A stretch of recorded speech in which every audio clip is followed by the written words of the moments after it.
네, 안녕하십니까. 한국출판문화산업진흥원 디지털북센터가 주관하는 제1차 세미나를 시작하도록 하겠습니다. 저는 출판진흥원 유석 전문위원입니다. 예, 그동안 저희 세미나 포럼을 계속 주관하고 사회를 봐주셨던 박찬수 박사님께서 제 진흥원으로 자리를 옮기면서 제가 임시로 오늘 사회를 갖게 되었습니다. 조금 미흡하더라도 양해 부탁드리겠습니다.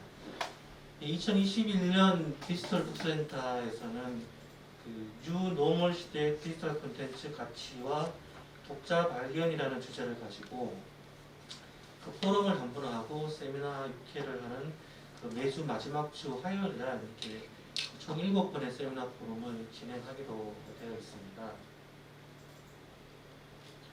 지난 4월에는 디지털 콘텐츠의 신성장 동력을 발굴하기 위한 민간의 제안을 중심으로 해서 1차 포럼을 진행했고요. 이번 5월달에 이제 첫 세미나를 진행하게 되는데, 이번 주제는 디지털 콘텐츠가 대세인가라는 주제로 두 분의 발제자를 모시고 진행하려고 합니다. 발제자분들의 내용을 발제 내용을 잘 들으시고 궁금한 부분이 있으시면 실시간으로 댓글을 달아주시면 발제자분들이 댓글에 대한 답변을 해드리는 방식으로 진행하도록 하겠습니다. 전체적인 진행 순서는 첫 번째 발제자 신정환 선생님의 발제를 45분간 듣고 한 2개 꼭지 정도의 댓글을 저희들이 선별을 해서 질문을 하고 답변을 듣는 걸로 하고요. 두 번째 발제자 이미준 선생님의 발제를 역시 45분간 정도 시간으로 발제를 듣고 똑같은 내용을 한 두 꼭지 정도의 실시간 댓글에 대한 질문과 답변을 듣도록 하겠습니다. 그리고 나서 한 10분 정도의 추가 질문과 답변이 있는지, 또 발제자분들 간에 상호 보충 의견이 있는지 이런 시간을 듣고 전체적으로 한 4시 10분 전후로 해서 세미나를 마칠 수 있도록 그렇게 하도록 하겠습니다. 유튜브를 시청하고 계시는 출판 관계자 여러분들의 많은 질문 부탁드리겠습니다. 그럼 먼저 첫 번째 발제자를 소개해 드리겠습니다. 우선 신정환 선생님은 방송 작가와 문화 콘텐츠 비평가로 활동하고 계시고요. 오늘 발표하실 내용은 메타버스와 스토리 기획이라는 주제입니다. 조금 생소할 수 있는 그런 메타버스라고 하는 개념에서부터 메타버스 시대의 스토리 기획에 관한 그런 부분들을 약 45분 정도에 걸쳐서 말씀해 주실 것 같습니다. 자, 신정환 선생님 부탁드리겠습니다. 네, 안녕하세요. 신정화라고 합니다. 발표를 시작하겠습니다. 제 발표 주제는 메타버스 시대의 스토리 기획이고요. 아마 메타버스라는 단어를 많이 들어보셨겠지만 사실 메타버스가 완전 새로운 개념은 아닙니다. 정확한 메타버스 용어는 2000년대 초반부터 나왔고, 사실은 메타라는 개념 자체가 우리가 살고 있는 그 이면에 또는 그 너머의 어떤 세상을 말한다고 얘기했을 때, 기술적인 메타버스는 2006년에 처음 얘기되었지만 개념적으로는 오래전부터 메타버스가 우리와 함께 존재했다고 얘기할 수 있습니다. 제가 오늘 이 주제를 준비한 것은 지금 메타버스 관련해서 김상윤 선생님의 메타버스가 가장 많이 베스트셀러에 올라오고 있지만, 저는 개인적으로는 논픽션 콘텐츠를 많이 연구했고, 메타버스나 이런 콘텐츠 산업을 너무 산업적으로 접근했을 때 그 출발점이 결과적으로 우리가 이 산업 바깥에 있는 여러 가지 문화적인 소양들 그리고 토양들을 길러내지 못할 거라는 생각이 들어서 조금 기본 출발점은 메타버스라는 트렌드한 용어에서 시작하지만 선생님들과 함께 생각해볼 문제, 그리고 앞으로 스토리를 기획하실 때 또 아이들을 교육하실 때 조금 도움이 되셨으면 하는 바람으로 준비해봤습니다. 이 자료는 이승환 선생님이 쓰신 메타버스 관련한 자료에서 많이 발췌가 되어 있고요. 앞서 말씀드린 것처럼 메타버스는 소설 속에서는 92년에 등장을 했습니다. 스노우 크래쉬라는 소설에서 처음 사용을 했지만 본격적으로 메타버스가 기술 현실을 구현하게 될 거라고 얘기된 것은 2000년대 초반으로 지금 알려져 있습니다. 사실 90년대 말이나 2000년대 초반만 해도 지금 우리가 특히 코로나가 앞당겨진 이런 가상세계를 조금 더 멀리 생각하고 있었는데, 이제는 그것들을 이제 염두에 두지 않으면 안 되는 우리의 하나의 현실이 되었기 때문에 메타버스 개념은 어디에서 왔는지 조금 들려드리고 시작하겠습니다. 이것은 SBS 인터넷 뉴스 스포츠에서 방영된 메타버스 기본 개념에 관련된 건데, 요즘 메타버스로 신문 기사를 검색해 보면 가장 핫한 플랫폼 중에 하나가 이제 제페토라는 플랫폼인데, 그 플랫폼에 관련된 뉴스입니다. 제페토는 사실 구찌하고도 협업을 해서 구찌 신상을 IP를 포인트로 사가지고 입어볼 수 있는 프로젝트를 진행했고, 지금 나이키나 아디다스처럼 아이들이 좋아할 만한 상표들이 제페토 플랫폼 안으로 지금 들어가고 있습니다. 그런데 제가 이 영상에서 좀 유심히 본 것은 두 가지인데요. 하나는 그 아이들이 가장 가고 싶어하고 좋아하는 공간 중에 하나가 학교라는 곳이에요. 그래서 되게 제페토 이 스포츠 뉴스의 댓글을 보면 제페토에는 잼민이라고 하는 초등학생이 많고 굉장히 막 여친 하실래요? 남친 하실래요? 라는 식의 굉장히 불편한 일들이 많다라는 댓글이 달려있지만, 그럼에도 불구하고 이 제페토가 지금 뉴스 검색을 해보시면 메타버스에서 가장 손꼽히는 플랫폼으로 올라올 수밖에 없는 것은, 제가 생각할 땐 아이들이 주도적으로 자기가 이야기를 만들고 직업을 도전하고 또 친구를 만나서 교실에서 날아다니든 춤을 추든 노래를 부르든 또는 교실 뒤편에 있는 침대에 눕든 주도적으로 자기의 공간을 다르게 사용할 수 있다는 것들이에요. 아이들이 이곳에서라도 좀 그렇게 살았으면 하는 바람이 있습니다. 그래서 상업적이어도 조금 불편하고 아직 정비되지 않은 윤리적인 문제들이 있더라도 아이들이 조금 더, 또 아이들뿐만 아니라 젊은 친구들이 조금 더 다양하게 문화적으로 섞일 수 있는 메타버스가 열리면 어떨까라는 생각으로 이거를 좀 소개시켜드렸고, 메타버스의 유형에서는 영어로 써있지만 사실 AR, VR, 그 다음에 미러월드랑 라이프로깅 네 가지 형태로 지금 구분되어 있습니다. 이것은 이미 2006년에 이 ASF라는 재단에서 이 메타버스가 앞으로 이런 유형으로 발전을 할 거라는 얘기가 나왔었는데, 우리나라 특히 디지털이 많이 발전되어 있기 때문에 AR, VR을 최소한 AR 정도를 많이 지금 내비게이션이나 포켓몬이나 뭐 여러 가지를 활용하고 계시고, 코로나 이후로는 지금 버추얼 산업이 엄청나게 성장하고 있고, 오늘 제가 가져온 컨텐츠나 그런 스토리 기획도 주로 버추얼 컨텐츠에 관련된 것입니다. 미러월드나 라이프로깅도 아마 소셜미디어라든지 다양한 활동을 통해서 일상을 가상과 연결시켜서 끊임없이 온과 오프를 가로지르는 생활을 많이 하고 계시기 때문에 이미 이것은 실현이 많이 되었고, 코로나 이후로 앞당겨진 것으로는 버추얼 월드가 앞으로는 우리의 세계를 확장시킬 건데, 상업적으로 보면은 굉장히 피곤하고 소비가 많아지는 것 같지만, 또 한편으로는 소통이라든지 관계망에 있어서도 다양한 잠재력을 갖고 있다라고 좀 설명드리고 싶습니다. 이것은 앞서 네 가지를 그림으로 사례를 든 거예요. 이거는 아마 저희가 여러 선생님들이 알고 계시는 네 가지 유형, 설명은 안 해도 될 것 같고요. 그 다음에 그 위에 제목들을 봐주시면 될 것 같아요. 상호작용을 하면서 물리적으로 서로 거리를 유지하는 것이 아니라, 메타버스의 가장 큰 특징은 상호작용을 하면서 융합이 되면서 새로운 물질성이라든지 새로운 정체성을 갖게 된다는 거예요. 그래서 그 세계는 융합과 확장 또는 융합과 초월, 이런 것들을 먹이 삼아서 크고 있는 거죠. 그래서 여기 지금 AR 플러스 라이프로깅을 예로 든 것은, 지금 AR 글래스라든지 VR 헤드셋이라든지 우리를 좀 눈에 보이는 신체적인 공간이나 소통이 아니라 그 너머의 어떤 초월적인 능력을 가져와서 다른 세계의 사람, 다른 지역의 문화를 내 눈앞에서 경험할 수 있도록, 또는 내가 스스로 공부해서 얻는 지식이 아니라 누군가가 제공하는 지식을 골라서 사용할 수 있도록 라이프 로깅을 이용할 수 있도록 하는 기술들이 메타버스에 지금 많이 들어오고 있고, 그렇게 따지면 스토리라고 하는 것은 단순히 픽션의 세계라기보다는 일상에 관련된 모든 사건, 사람에 관련된 것으로 확장되는 것이 맞다. 아까 제페토에서 드라마 PD를 하고 있는 10대 청소년 이야기를 보시면 모든 것이 다 이야기의 세계로 편입되고 있고, 그것을 이야기로 구현하거나 공유하고 유통하는 것을 일상화하고 있다. 그래서 라이프로깅은 단순히 나의 그냥 사진이나 영상 등 일부를 공유하는 것이 아니라 내 삶이 메타 안으로, 가상 안으로, 특히 20대 이후 밑으로는 거의 한 50%에서 70%까지는 가상에서 활용이 되고 있다라는 것을.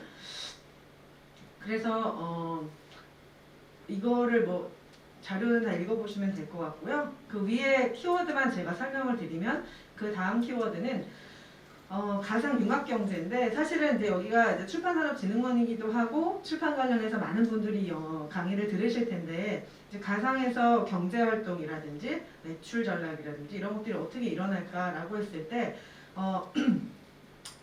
지금 외국 같은 경우 지금 보시면 영국의 범용기술 XR의 가치에서 영국이 이머저시브 이코노미를 이미 발표한 게 18년이었습니다. 우리나라도 20년에 가상 융합경제 발전 전략이라는 것을 발표했는데, 이것은 찾아보시면 나오는데요. XR을 활용해서 일과 여가 소통, 그런 현실 이런 것들이 이제 새로운 경험과 가치를 창출할 거다. 그래서 이것에 대한 대비와 이것에 대한 정책을 준비하겠다라고 해서 제가 활동하고 있는 그 과기정통부 산하의 리아, 그러니까 가상지능정보사회원, 지능정보사회원에서도 디지털 포용이라든지 디지털 시민이라든지 다양한 메타버스를 위한 지금 정책이나 지원을 준비하고 있어서, 저는 출판하신 선생님들께서 새로운 전략을 구축하시거나 사업을 고상하실 때 출판이라는 키워드에서 시작되는 어떤 산업 패러다임 말고 우리나라로 치면 과학기술 정통부라든지 또는 디지털 포용 포럼이라든지 메타버스, 가상 융합 경제라든지 다양한 키워드를 가지고 융합을 해 나가셨으면 좋겠어요. 왜냐하면 그 출판의 바깥에선 스토리를 굉장히 필요로 하지만 출판 안에 있는 분들과 연결이 어렵고, 또 바깥에서 또 출판에서 안에서 계시는 선생님들은 주로 작가 중심으로 작가를 발굴하고 스토리를 기획하시다 보니까 기술이라든지 메타버스로 확장성을 갖기가, 주도적인 IP를 생성하기가 조금 어렵다. 그러니까 순차적으로 팬덤이 형성돼서 메타버스로 끌려 들어갈 수는 있지만, 주도적으로 메타버스를 지금 해외의 경우는 게임 산업이나 웹 산업이 이 메타버스의 스토리를 끌고 가는데, 우리나라 같은 경우는 제가 볼 때는 이제 출판산업진흥원도 그렇고 이 출판 안에 계신 분들의 역량이 충분히 그것을 할 수 있다라는 생각이 들어서 이런 키워드들을 조금 소개해 드리려고 가져왔고요. 제일 중요한 건 저는 이제 뉴미디어와 스토리 두잉에 관련 좀 관심이 많은데, 이번 세대들이 다 이 경험에 굉장히 몰입하는 세대라는 거고, 이 경험은 우리가 그냥 어떤 시간을 내서 오락실을 간다거나 시간을 내서 친구를 만나는 게 아니라 내 일상 시간 안에 모든 것이 로깅이 되는 것이기 때문에 실감 콘텐츠라고 불리우는 여러 가지 영역 중에 오른쪽 보시면 문화, 여가, 유통, 과학기술, 교육훈련, 재난안전에 모두 이 실감 콘텐츠가 지금 들어오고 있는데, 이 말은 다시 말해서 이게 21년 5월 보고서인데, 다시 말해서 이 모든 영역 안에 스토리가 필요하다는 얘기예요. 왜냐하면 이것에, 그러니까는 그 아래 세대일수록, 여기에 익숙한 세대일수록 몰입과 경험의 어떤 동기부여가 어떤 당위성이 아니라는 거죠. 나에게 필요하고 유용한 것들, 그리고 가치 있는 것들, 시간을 들여서 내가 수고를 하더라도 나에게 의미가 있는 것들에 판단을 많이 하기 때문에, 그래서 이런 모든 영역에서 특정 영역이 아니라 다양한 분야에서 스토리 기획은 필요하다. 근데 이제 여기에 이 보고서에 재밌는 게 뭐냐면 이 가치 있는 경험에서 4I가 나오는데, 그 중에 이제 이머전, 뭐 인터랙션 이런 거 다 아시잖아요. 이미지네이션, 인텔리전스인데, 오른쪽 보시면 인간과 공간과 시간에 관련된 이야기가 나와요. 그래서 자신과 같은 모습 혹은 전혀 새로운 창조된 자신을 메타휴먼으로 제작하는 기술. 근데 이것이 저희 방송에서는 지금 김주아 아나운서의 AI 버전이 MBN 뉴스를 진행하고 있고, 또 라디오 DJ 중에도 인공지능이 있고 여러 가지가 있어요. 근데 이거는 단순히 기술적인 것이 아니라 인간에 대한 재정의, 인간의 정체성이 새롭게 전환되고 있다는 것을 고민해볼 포인트를 주는 거라고 생각합니다.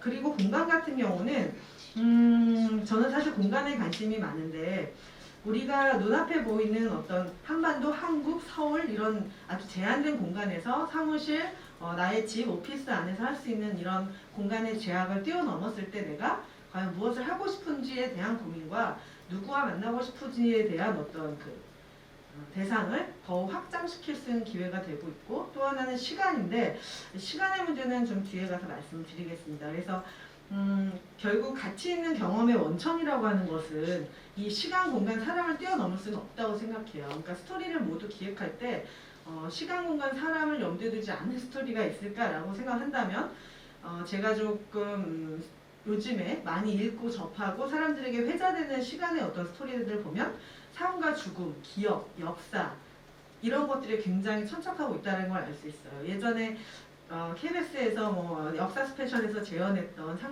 삼국시대의 탑이라든지 이런 게 아니라 내가 보고 싶은 사람, 만나고 싶은 사람, 그리운 사람 이런 사람들을 지금 계속해서 소환하고 있다는 얘기죠. 그래서 누구를 데려와서 무슨 얘기를 들을 것이며 어떤 위로를 받을 것인지를 스스로 선택하는 세대가 지금 성장하고 있다. 또한 우리도 실버 세대가 되었을 때 우리가 그리운 사람과 함께 나의 노년을 대화하면서 같이 가고 싶다면 나에게 끊임없이 노년에 대해서 두려움을 극복하게 해주는 멘토도 가상현실 안에서 만날 수 있고 나 역시 누군가의 소중한 친구가 될 수 있다라는 생각이 들어요. 공간도 마찬가지인데 공간 같은 경우는 예전에는 가상과 현실을 이렇게 구분해서 가상은 인공이고 현실은 진짜고 뭐 이런 이분법적인 것이 통했던 시대가 있었다면 지금은 사실은 그런 분리가 무의미하고 불가능하다라는 생각이 듭니다. 그래서 우리가 하는 모든 그 로그인 상태에서 하는 모든 것이 메타버스라고 얘기했을 때 이 장소나 흔적이나 또 우리가 다양한 이주를 경험하는 게임 공간이나 또는 강의실, 온라인 강의실 같은 경우에서 우리는 누구와 어떻게 소통할 것인지에 대한 스토리가 필요하다. 사람 같은 경우는 제가 뒤에 사례를 좀 가져와서요. 그래서 말씀드리고 싶은 건 여전히 스토리 기획에서 제일 중요한 건 인문학적 상상력이다. 기술은 기술 나름의 길을 걷고 있고 네, 열심히 기술을 이제 개발해 주신 선생님들께 감사드리면서 기술은 기술의 길을 가고 있지만 기술의 발전이 인간의 발전을 의미하는 건 아니잖아요. 그렇기 때문에 전 오히려 더 이럴수록 속도와 방향을 늦추는 게 맞다라는 생각이 들어서 이제 사례로는 레디 플레이어 원을 가져왔는데 저희가 예전에 대학교 다닐 때 고등학교 다닐 때 고전 클래식 이 책은 꼭 읽어야 돼 죽기 전에 읽어야 될 책 100권 이렇게 얘기하잖아요. 그래서 메타버스 컨텐츠나 메타버스 세계관에서 꼭 읽어야 될 고전이 있다면 전 레디 플레이어 원 원서를 꼭 추천하고 싶어요.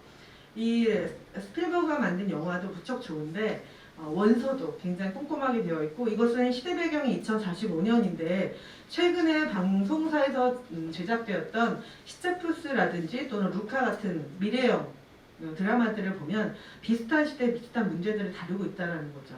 그래서 아주 멀지 않은 시기에 우리가 겪게 될 기술의 문제, 과학의 문제에 대해서 미리 진단하는 것인데 앞서 시간, 공간, 사람에 대한 이야기를 드린 것은 바로 이 레디 플레이어 원에서 보여줬던 대강력이 대역폭, 인터넷이 폭발하고 그 다음에 식량파동 이후에 트레일러 안에서 하는 빈민촌의 이야기를 하고 있는데 이 안에는 트레일러마다 지금 우리가 코로나 때 이용했던 모든 무인 언택트 기술들이 들어가 있고 구현되어 있고 또 하나는 마인크래프트 월드로 해서 게임으로 구현된 세계관이 들어있고 또 하나는 VR 컨텐츠로 오아시스라는 세계관이 들어있는데 이것을 VR 컨텐츠 영화이냐 VR 게임하는 영화냐 라고 한다면 그것도 일면은 맞지만 제가 드리고 싶은 말씀은 이것은 그것에서 멈추는 게 아니라 그 안에 더 중요한 얘기를 하고 있다. 그러니까 이것은 뭐냐면 처음부터 끝까지 생리나 식사나 수면 빼고는 모두 VR 공간에서 할 수 있는 오아시스라는 공간이 생겼음에도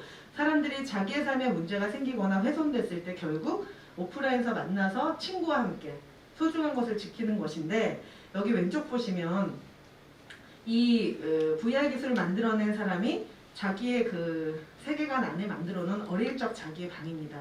그리고 오른쪽은 자기의 삶을 그대로 재현해 놓은 홀로그램 개인 박물관이죠. 저는 이 장면들이 굉장히 중요하다고 생각해요.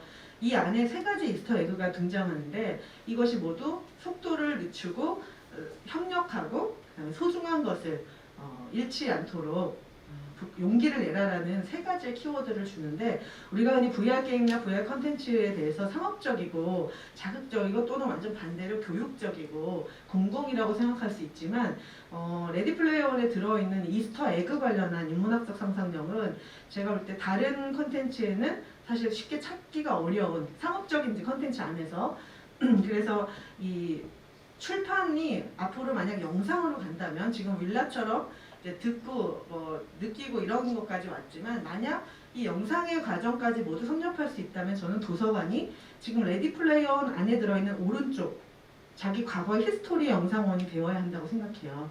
그래서 이것이 칸트의 방이든 슐러의 방이든 또는 함석헌의 방이든 이 방은 유의미하다. 이것은 과거에 지나간 자료를 가지고 재현한 인간 박물관이고 박물관이 아니라 언제든지 소통할 수 있고 들여다볼 수 있는 스트리밍이 가능한 컨텐츠예요. 이것을 유심히 보는 것도 공부에 도움이 되고 또 하나는 SF8이라고 작년에 웨이브하고 MBC가 같이 기획을 하고 제작을 영화감독조합 8명의 영화감독이 제작을 한 시네마틱 드라마예요. 그래서 크로스오버라고도 불리우고 시네마틱 드라마라고도 불리우는데 여기에서 이거는 방송이 MBC에서는 주 2대 방송이 되었었고 웨이브에서는 빈지 뷰잉이 가능하게 되었었는데 영화감독들이 드라마를 하니까 길이는 한 50분 이내로 제작이 되었는데 SF 장르의 8개의 편수를 모았다라는 건데 저는 이게 좀 안타까운 게 우리나라에서는 이런 상상력이 좀 필요한 것 같아요. 그러니까 SF8이라는 이 제목이 영국의 비슷한 시리즈인 블랙미러를 생각해보면 제목이 조금 더 상상력을 줄 수 있지 않냐, 너무 기계적인 제목이 아닌가라는 좀 안타까움은 들지만 이 기획이 굉장히 좋았고 이건 SF 소설 8개의 원작을 갖고 있습니다.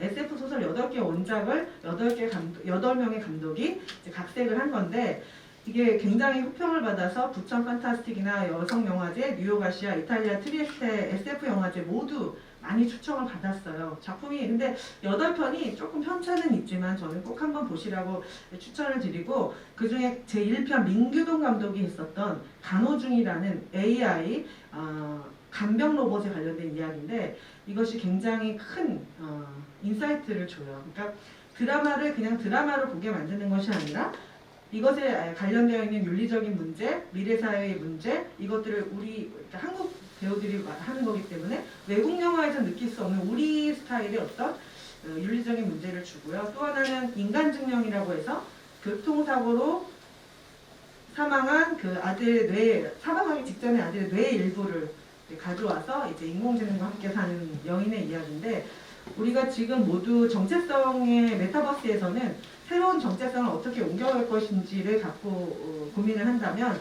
이것의 원작이 되고 있는 바로 간호중의 원작은 김혜진 소설 깃털 안에 들어있는 지금 잡음이 혹시 바깥에서 들어가는가요? 아닌가요? 네네. 네. 제가 여기 출판산업진흥원이니까 원작을 다 찾아봤는데 이제 특히 간호중 소설 같은 경우 TRS가 돌봅니다라는 김혜진의 소설이고 그 소설이 수록된 책이 깃털이고요. 그 다음에 인간증명은 이루카의 소설인데 독립의 5단계라는 소설입니다. 이 두 가지는 여기서 그친 게 아니고 관내분식이라는 과학 문학상을 수상했다는 거죠. 이 연결망이 굉장히 다양하게 되고 있다는 거예요. 그러니까 메타버스라고 하는 것이 스토리 속으로 들어왔을 때 또는 메타버스를 우리의 스토리의 주제로 삼았을 때 또는 유통망을 메타버스를 이용했을 때 그리고 이것의 어떤 독자들이 그것을 메타버스하게 사용했을 때 이것의 확장성이 굉장히 다르게 간다는 거예요. 영화제 같은 경우도 작년에는 그냥 온라인으로만 상영하고 온라인으로만 봤던 것들이 올해는 사람들끼리 모여서 영화를 같이 보고 대화 나누고 원작 소설을 찾아보거나 원작을 읽어보는 그렇게 되는 거기 때문에 출판의 어떤 유통 방식도 기획도 메타버스 안에서 또는 메타하게 가야 된다라는 생각이 듭니다. 굉장히 그 과학창의재단에 가서 회의를 할 기회가 있었는데 요즘에 이 SF 소설에 관련된 독자들의 이 관심이 너무 높아져가지고 여기에 대한 그 지원이나 제도도 많아질 것 같아요. 과학창의재단에서도 스토리에 대한 관심이 많으시니까 출판 관련하시는 선생님들도 관심을 가져주셨으면 좋겠고 그 다음에는 이제 제가 원래 다큐멘터리로 접했었던 Thank You for Playing이라는 지금이라는 이름의 선물이라는 다큐입니다. 이것은 데이빗 오십하고 말리트 조알리 워랄 감독이 2015년에 한국의 그 EBS 페스티벌에 이제 초청이 되었던 작품인데 다큐의 기본 스토리는 암에 걸린 아들을 기록하는 게임 개발자 아버지 이 한 줄로 설명할 수 있습니다. 그래 아이가 떠날 때까지가 다큐의 마무리고요. 아이가 떠난 다음에는 이제 다큐가 끝나는데 아들이 떠나기 전에 원래는 인디게임을 개발해서 아이의 목소리와 모션, 치유 받는 것, 자는 모습, 노는 것을 다 기록한 게임을 만들어서 이 데드드래곤 캔서라는 제목으로 현실에서는 암 때문에 아프지만 그 게임에서는 아이가 용감하게 싸우는 모습을 담아서 아이에게 선물해주고 싶었는데 아이가 떠났고, 아이가 떠난 다음에 생일에 이 데드드래곤 캔서라는 게임을 런칭합니다. 이 게임은 상업적인 게임은 아니고요. 이 자기처럼 소중한 아들을 잃었거나 가족을 잃은 사람들에게 이 공간 안에서 스스로 위로하고 애도할 수 있도록, 그리고 이 아이의 그네를 밀어주고 이 아이의 침대 옆에 서 있는 것으로, 이 아이를 안아주는 모습을 보는 것으로 자기 한때를 함께 해주기를 바라고, 또 이 아빠 입장에서는 이 조엘이라는 아들의 웃음소리, 울음소리, 통증 모든 것이 이 게임 안에 들어가 있기 때문에 누군가가 게임을 진행하는 것 자체가 아이가 기억되고 재현되는 것이라고 생각하라고 이야기했습니다. 오른쪽에 데드드래곤 캔서를 보시면 아이의 얼굴이 드러나 있지 않고요. 이것은 아이의 얼굴을 조각하지 않은 이유는 예상하시는 것처럼 많은 사람들이 자신의 이야기로 이 게임을, 이 시간을 사용하기를, 이 공간 안에 머물기를 바랬던 이 기획자 라이언 그린의 이야기가 있었고요. 그 다음에 이거는 제가 부산영화제에서 VR 세션에서 봤던 이제 VR 다큐인데, 최근에 국내에서도 VR 다큐에 대한 관심이 조금씩 늘어나고 있는데요. 치복의 딸들이라는 것입니다. 조엘 카치벤슨이라는 감독이고 나이지리아에서 활동합니다. 이 치복이라는 곳은 나이지리아에 있는 지역의 이름인데요. 2014년 4월 14일에 나이지리아에 있는 한 학교 여중생들이 집단 납치된 사건이 발생했고 276명 중에 지금 현재 생활하거나 또는 소식이 들려오는 학생이 절반 정도 되는 걸로 알고 있어요. 이 스토리는 나이지리아에서 활동한 이 감독이 너무나 가난한 마을에서 아이들을 어느 날 갑자기 다 잃어버린 엄마들의 슬픔을 어떻게 알리고, 또 생존을 알 수 없는 아이들을 어떻게 찾을 수 있는지에 대해서 캠페인을 하기 위해서 VR 스토리를 썼고 베니스 국제영화제에서 스토리상을 받은 적이 있습니다. 스토리를 받아서 제작을 해서 제가 이 VR을 해봤는데, 이 치복에 남겨진 엄마들이 딸들의 이야기를 들려주고 아이들이 납치됐던 학교, 지금 폐쇄된 그 학교를 보여주면서 아이들을 기다리는 기도, 그리고 호소하는 이야기들이 담겨져 있고요. VR이 끝나고 나면 그 아이들의 이름이 모두 그 갤럭시 월드 360도 안에 다 새겨지고, 그게 끝나고 나면 가운데 문장이 하나 뜹니다. 우리는 아직 당신을 잊지 않았습니다 라는 문장이 떠요. 저희가 지금 우리 사회에서도 이렇게 잊지 않고 계속해서 해결해야 되는 것, 또 인간의 기본적인 본성과 본질, 윤리적인 차원에서도 상업적인 관점이 아니라 스토리를 기획할 때 정말 인간으로서 같은 사회의 동시대를 살아가는 사람으로서 함께 고민하고 또 이야기를 만들어가야 되는 것으로서 의미 있는 컨텐츠라는 생각이 들었는데, 최근에 우리나라에서도 작년에 그 1편이 방영됐던 MBC 스페셜에 너를 만났다가 시즌2에서 그 비정규직 노동자 김영균의 이야기를 다루었습니다. 원래 그 너를 만났다 시즌1에서는 아이 7살 때 세상을 떠나는 딸을 VR에서 만나는 엄마 이야기로 굉장한, 유튜브에서 거의 그때 방영된 지 2달 만에 100억 뷰를 띄웠던 100만 뷰를 했었고, 시즌2에서 이 오른쪽 그림에 아내를 잃은 남편이 그 집에서 아내와 함께 소통하는 것, 과거의 추억의 장소를 가보는 것을 했었는데, 그 두 번째 편이 바로 용균이를 만났다라는 편이었습니다. 이것은 김용균이 사고를 당했던 그 작업장 내부를 그대로 재현해서 한 12명의 시민들이 다양한 연령대로 그것을 체험하는 모습이었는데요. VR에서는 이제 그 다큐에서는 제작 과정하고 체험했던 시민들의 이야기를 들려주는데, 사실 이게 제가 메타버스라고 얘기를 한 게 이 연결성이라는 게 굉장히 훌륭한 게, 이 다큐를 그냥 예전 같으면 방송이 나가면 일회성으로 끝나고 재방해주면 좋고 아니면 말고 여기서 끝나는데, 이 그 용균이를 만났다 VR을 직접 해볼 경험이 많지는 않잖아요. 근데 이 김용균 사건 일어나기 10년 전에 또 역시 그 20대 청년 노동자가 그 현장에서 정말 그때는 시신도 찾지 못하는 상태로 죽음을 맞았을 때 한 시인이 그 댓글에다가 써놓은 글이 이 김영균 2주기 때 노래로 되어서 하림의 노래로 만들어졌습니다. 사실은 처음 시작할 때는 메타버스 이야기를 가볍게 하고 싶었지만 저희가 이제 다들 책 전문가분들이시니까 제가 말씀드리고 싶은 것은 기술은 기술자들이 열심히 하고 있으니까 출판하시는 선생님들은 열심히 더 인간의 가치에 대해서 스토리를 기획해 주시고 그런 작가를 무명해서라도 발굴을 해 주시기를 바라는 마음으로 가져왔고요. 이거는 사실은 그 샘물 쓰지 마라가 원래는 댓글 시인이라고 알려져 있는 그 분이 쓴 건데 이 뒤에 보면 2010년에 이제 그때는 아예 시신 자체가 용광로에 녹아가지고 찾을 수가 없는 시신이었습니다. 그래서 그 샘물을 쓰지 말라라고 이분이 댓글로 썼는데 제페토라는 이름의 댓글 시인입니다. 댓글 시인이라는 게 굉장히 특이하죠. 네, 이분이 책을 이제 그 샘물 쓰지 마라라는 시집을 냈고 최근에 제가 찾아보니까 우리는 미화되었다라는 두 번째 시집을 6년 만에 내셨더라고요. 이거는 이것도 산재 노동에 관련된 거예요. 그래서 짐승에게 있는 것이 우리에게도 있어 사람을 다치게 한다. 그는 달아나는 표적이었다. 옅은 미소만 비춰도 몰려가 목을 물고 발톱을 찔러 넣지 않았던가. 연예인 자살 사건에 관련된 겁니다. 우리의 형상은 신뢰할 만한가? 나는 의심한다. 앞발과 주둥이에 피마렐라 없는 자들을 설득할 수 있을지. 슬프다. 우리는 미화되었다. 저는 메타버스 현실 어떤 콘텐츠들이 미화되는 것이 가장 우리를 비인간적으로 만드는 길이라는 생각이 듭니다.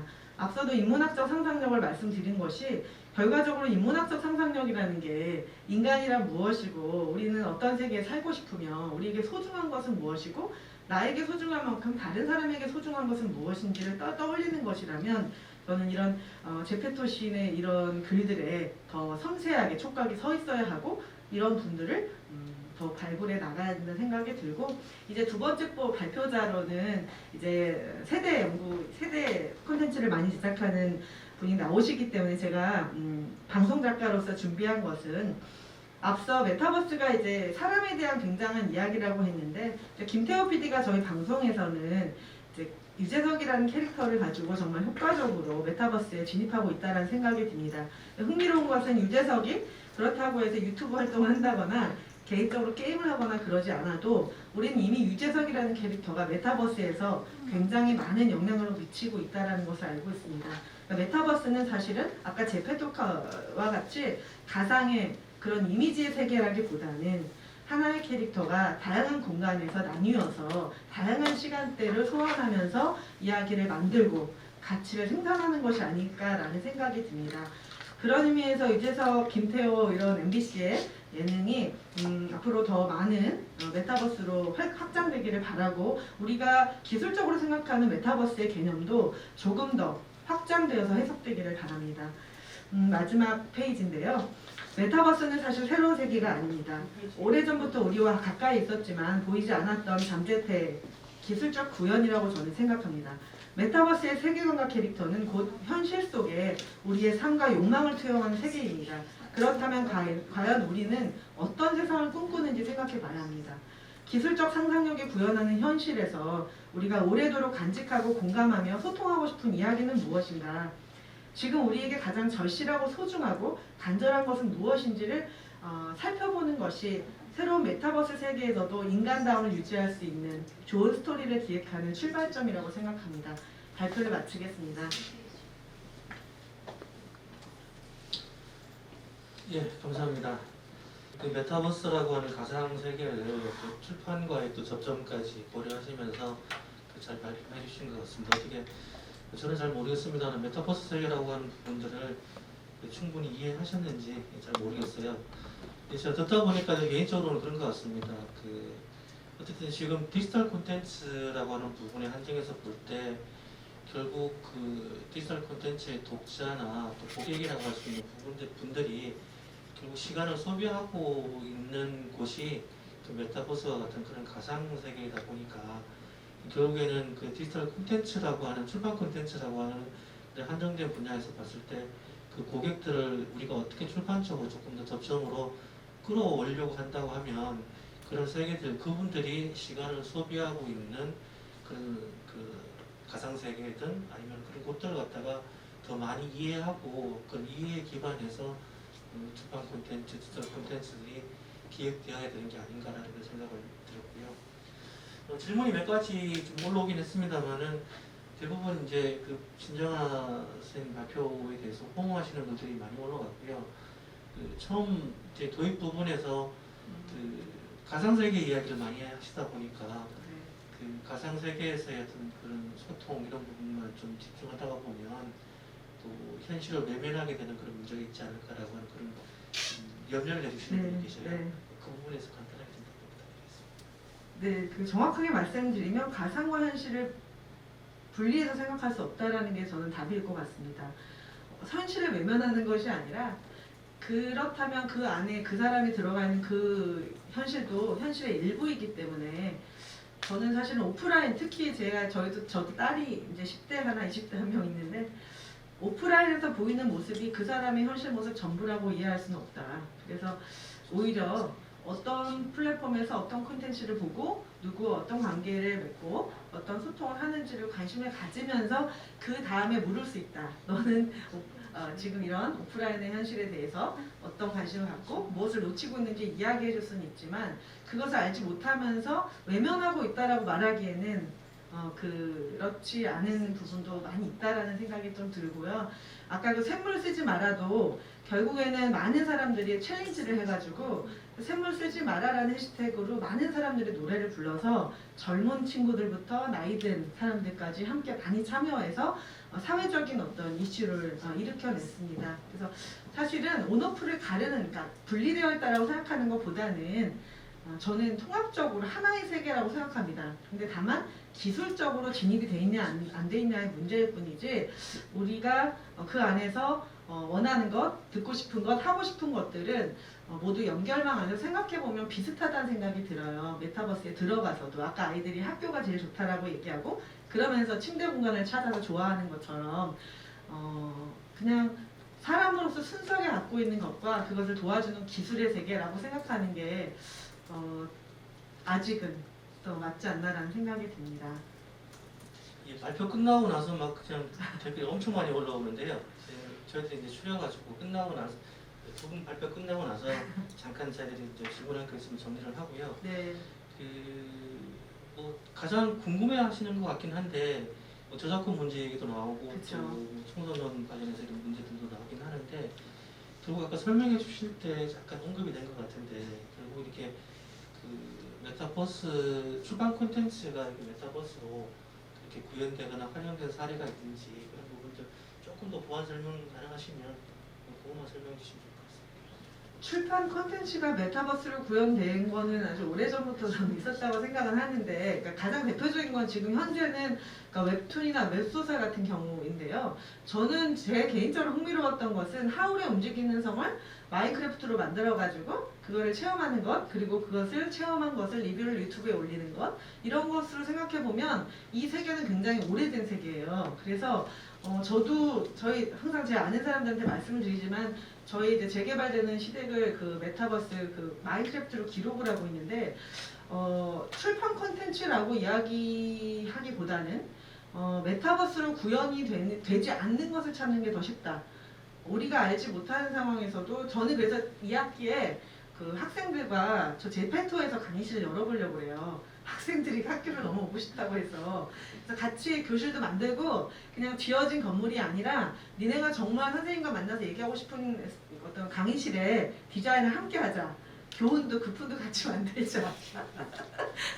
놀면 뭐하니 이런 것도 괜찮다. 그러니까 이것은 메타버스를 아까 SF8이나 이런 것들도 마찬가지고 근데 메타버스를 아마 모르신다고 그러니까 좀 생소해서 그렇지 알고 보면 메타버스는 게임이라든지 VR, AR 여러 가지 컨텐츠로 이미 접하셨을 건데 메타버스라고 따로 생각하시는 것은 오히려 알고 계신 거를 더 축소시키는 일이 아닐까라는 생각이 듭니다. 디지털 포용 관련해서 지금 질문을 주셨는데 제가 뒤에 말씀드린 건데 디지털 포용이라는 것도 결과적으로는 윤리학이라고 저는 생각해요. 그렇게 따지면 지금 김정호 PD가 만들었던 용균이를 만났다라든지 치복 사례라든지 이런 것들이 모두 우리가 디지털 사회 안에서 또 뭐 해시태그로 작은 평화소녀상을 지켜낸다라든지 이런 모든 액티비즘 같은 것들은 우리가 우리에게 어떤 보상이 있다거나 소비를 해서 즐거움을 주는 건 아님에도 불구하고 많은 사람들의 참여와 그 다음에 변화를 이끌어낼 수 있는 사례들이 지금 많이 일어나고 있기 때문에 그런 거 안에서 디지털 포용은 충분히 가능하다. 다만 그 좋은 것들을 서로 나누고 알리고 가치 있게 의미 부여를 해줘야지 왜 놀고 있니 시간을 거기다 쓰니 제발 공부 좀 해 책 좀 종이책 좀 봐 문제 풀어라고 얘기하는 순간 이 포용력이 오히려 더 부정적인 것으로 생각될 수 있을 것 같다는 생각은 가끔 들어요. 제가 학부모다 보니까. 근데 매일매일 반성을 합니다. 그런 부분에서 그러지 않으려고. 네. 예, 감사합니다. 네, 감사합니다. 고맙습니다. 예. 그 말씀해 주신 것처럼 그 메타버스라고 하니까 이 용어 자체가 뭐 새롭게 만들어진 용어이고 굉장히 어려운 용어 같지만 듣고 보니까 정말 그동안 계속해서 있어 왔던 이야기들을 잘 좀 풀어서 설명해 주신 것 같은 그런 내용이고요. 예, 이제 두 번째 발제자 발표 듣도록 하겠습니다. 그 현재 그 1020 세대에서 아주 뜨거운 반응을 얻고 있는 그 디지털 콘텐츠를 제작하고 있는 그 와이낫 미디어의 이미준 부대표를 모셨습니다. 그 제목은 1020 세대를 사로잡는 콘텐츠 프랜차이즈 전략을 공유하도록 하겠습니다. 이미준 대표 부탁드리겠습니다. 네, 소개받은 와이너미디어 이미준 부대표고요. 네, 오늘 주제는 1020 세대를 사로잡는 콘텐츠 프랜차이즈 전략이라는 주제로 저 와이너미디어에서 진행했던 그 사례들을 좀 더 설명드리도록 하겠습니다. 일단 저희 회사를 간략하게 소개드리면 약간 요즘 쇼트폼, 미드폼이라고 불리는 10분에서 25분짜리 그 드라마들을 이제 많이 만들고 있는 회사고요. 그리고 또 엔진다에 시작하는 예능 시리즈들도 현재 제작을 진행하고 있습니다. 그래서 저희 회사에서 가장 좀 유명했던 시리즈가 전지적 짝사랑 시점이라는 시리즈인데요. 그거를 시작으로 저희가 이제 사단보다 먼저 가까운 오피스워치, 최근에는 일제시켰을 때나 연예미술까지 다양한 분야의 그런 웹드라마들을 이제 만들어 왔고요. 그리고 아까 말씀드렸던 것처럼 제일 유명한 시리즈가 전지적 시점이라는 작품이고 최근에 저희가 가장 히트한 시리즈는 일진에게 찍혔을 때라는 작품인데요. 이때 죄송합니다. 그래서 저희가 주로 20대들이 이제 직접 제작을 해요. 그래서 20대 후반이나 뭐 최근에는 이제 30대 초반까지 해서 N세대 이제 크리에이터들이 직접 이제 연출을 하고 오른쪽에 보시는 것처럼 저희가 이제 제일 최근에는 김혜윤 배우라고 스카이캐슬이랑 어쩌다 벽을 나왔던 배우가 전자짝사랑 시점 시즌1 주인공이었어요. 그리고 아마 최근에 가장 이제 또 유명해진 친구는 이제 펜트하우스 많이들 보실 텐데 거기에 이제 김영자라는 배우가 저희 이제 배우 출신이고 이런 것처럼 이제 10대, 20대들이 최근에 이제 뭐 발굴하는 이러한 이제 회사로 되게 유명한 회사입니다. 회사 소개는 이제 간략하게 하고요. 이제 오늘 이제 출판 문화 관련해서 이제 많이 들으신다고 해가지고 저희 회사 사례 중에 전지적 짝사랑 시점 사례를 먼저 좀 소개해드린 다음에 발제를 이어가려고 하는데요. 이제 전지적 짝사랑 시점이라는 그 테마가 저희가 20대 그리고 대학생들 짝사랑 익명 고민 상담으로 이제 출발을 했어요. 그래서 그걸 기반으로 이제 20대 대학생들의 이야기를 하고 하단보다만 어디나 가까우는 20대 이제 인턴들 사랑 이야기를 진행했었고 오피스워치는 기본적으로 이제 그 20대 후반의 이런 직장인들 이야기들을 하면서 세계관이라는 게 되게 어려운 게 아니라 이제 시청자들이 콘텐츠를 이제 발견하고 자기의 관계에 있는 것들을 공감할 수 있고 약간 팬이 되어가는 과정들을 통해서 IP들을 계속 이제 확대해 나갔고요.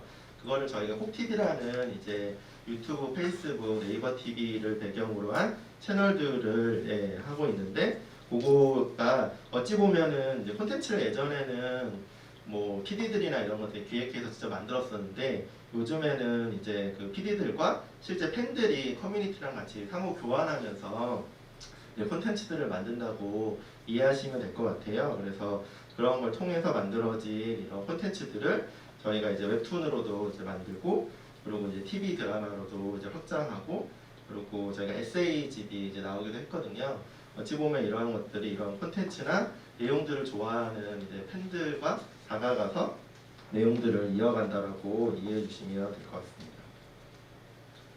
근데 요즘 뭐 너무 잘 아시겠지만 이제 10대들은 거의 TV를 많이 보지를 않거든요. 그러면은 TV 미디어가 없어도 사실 10대, 20대 세대들한테 영향을 미칠 수 있는 그런 다양한 형태의 이제 매스 콘텐츠들이 많이 탄생을 하고 있어요. 앞서 발제를 해주신 신정아 작가님이 말씀해주신 것처럼 이제 놀면 뭐하니 같은 경우에도 굳이 이제 TV 미디어를 활용하긴 하지만 TV 미디어보다 유튜브를 통해서 더욱 영향력을 많이 확대하고 있고 최근에 뭐 이제 뭐 가짜 사나이라든지 아니면은 이제 머니게임 같은 경우도 사실 TV 미디어가 없는데도 사실 1020 세대에게는 이제 다양한 영향들을 미치고 있거든요.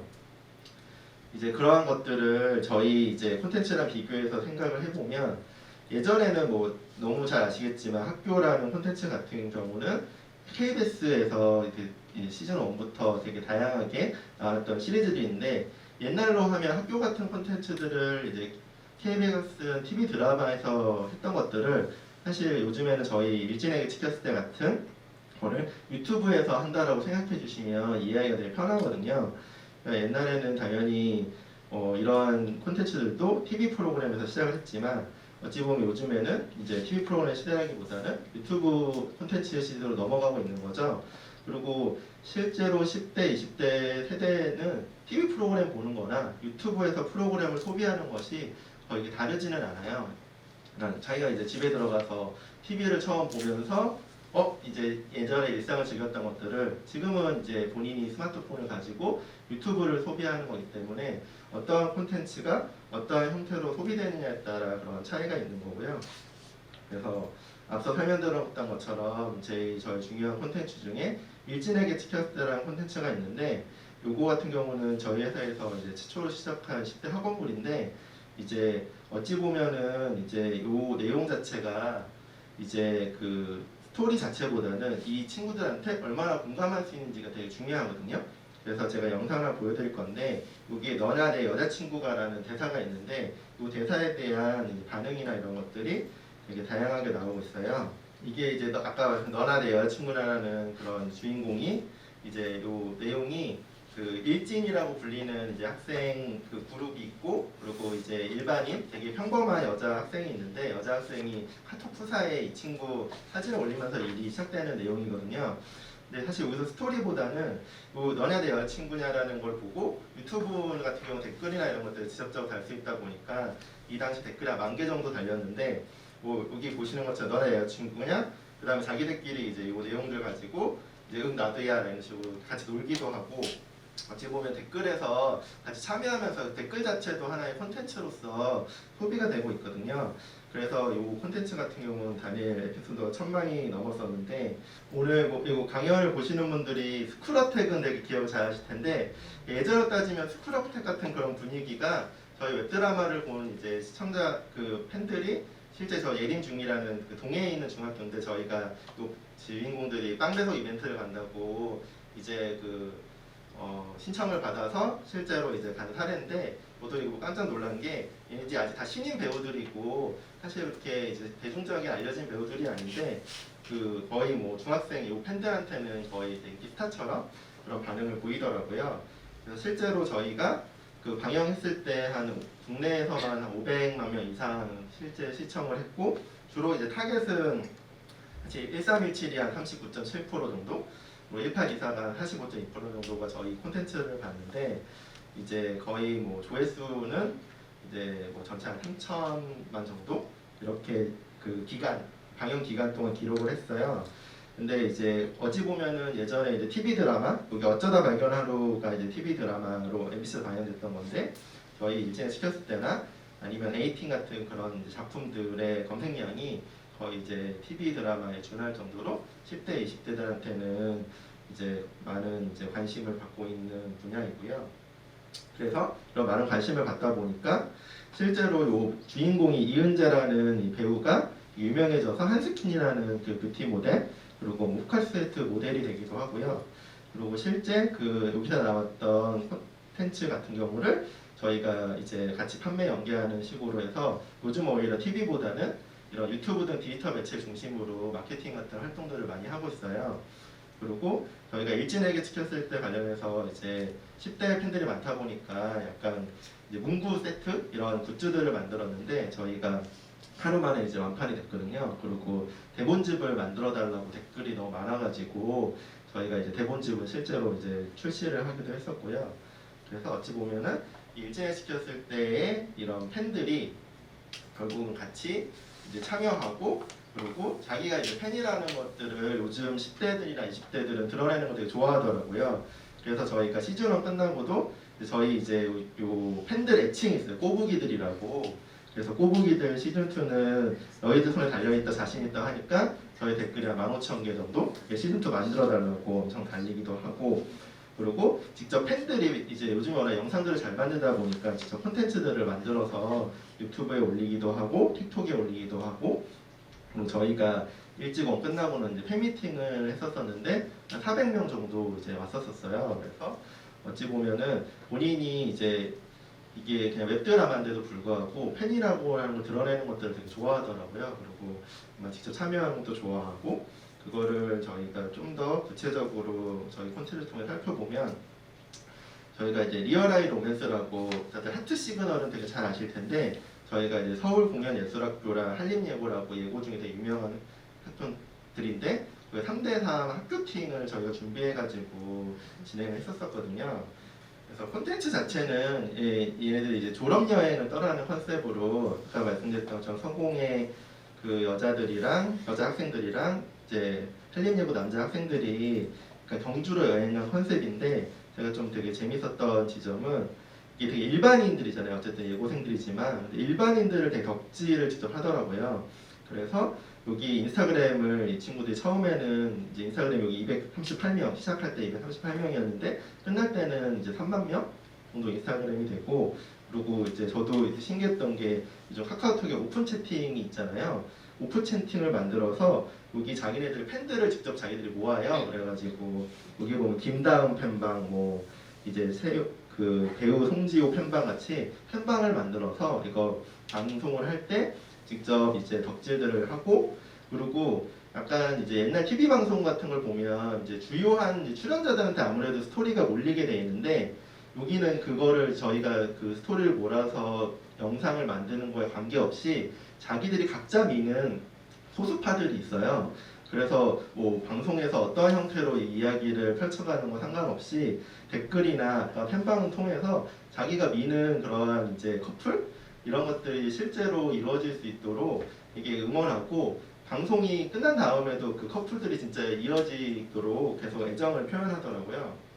그리고 당연히 또 재밌는 지점이 이게 출연자들도 그때 이제 20살인 친구들이다 보니까 본인들이 어찌 보면 스스로 콘텐츠를 만들어가는 생산자이기도 하거든요. 그래서 어찌 보면은 이제 영상의 예전 같은 경우는 TV 프로그램을 이제 출연하는 분들은 TV 프로그램에서 나오고 사실은 더 이상 이제 끝이었는데 어찌 보면 요즘 저희 같은 웹예능이나 이런 걸 출연하는 친구들은 본인들도 이제 그 인스타그램을 직접 하기도 하고 여기 출연했던 친구가 직접 그 유튜브 채널을 만들어서 아래 보시면 훈찌나 생스민 같은 경우는 출연자들이 본인들이 이제 유튜브 이제 채널을 만들어서 지금 크리에이터로도 활동을 하는 거예요. 그래서 직접 콘텐츠를 만들기도 하고 그리고 방송을 할 때도 홍보 같은 경우도 되게 본인들 인스타그램을 통해서 되게 적극적으로 이제 참여를 하는 것들을 보면서 아 요즘은 이제 10대, 20대들이 워낙 콘텐츠를 직접 만들 수 있는 다양한 환경이 있다 보니까 콘텐츠를 생산하는 거에 대해 거리낌이 없는 그러한 모습들을 저희가 볼 수가 있었어요. 그리고 저희가 좀 더 그거를 이런 것들을 활동을 보면서 아예 처음부터 저희가 아 이거 10대들과 같이 좀 호흡하면서 콘텐츠를 만들어야겠다라고 해서 만든 콘텐츠가 리얼타임 러브라는 콘텐츠예요. 이 콘텐츠는 이제 18세 예고생들의 왜 시트콤으로 기획이 됐고 여기서 저희가 아예 보통은 저희 아까 말씀드린 콕TV라는 그 채널이나 이런 종합 채널에서 콘텐츠를 편성을 하는데 요거는 리얼타임 러브라는 아예 프로그램 채널로 별도 개설을 했고 거기에 이제 출연한 최현욱이라는 배우가 이제 어찌 보면 10대 랜선 남친으로 이제 등극을 하면서 최근에는 그 이제 라켓소년단 이제 주인공이 됐거든요. 그래서 아마 곧 SBS 방영이 될 건데 요거를 기획할 때는 저희가 조금 생각했던 게 앞에 설명드린 그런 이제 일진을 시켰을 때나 아니면은 이제 뭐 리얼러브 사례처럼 10대들은 저희가 콘텐츠를 만들어서 그냥 이걸 봐라라고 하는 것보다는 같이 이제 참여를 하고 반응을 확인하면서 콘텐츠를 개발하는 게 훨씬 효과적이다 싶어서 저희가 처음부터 이런 컨셉만 정해놓고 하이틴 일일 드라마 같은 걸 해보면 어떨까?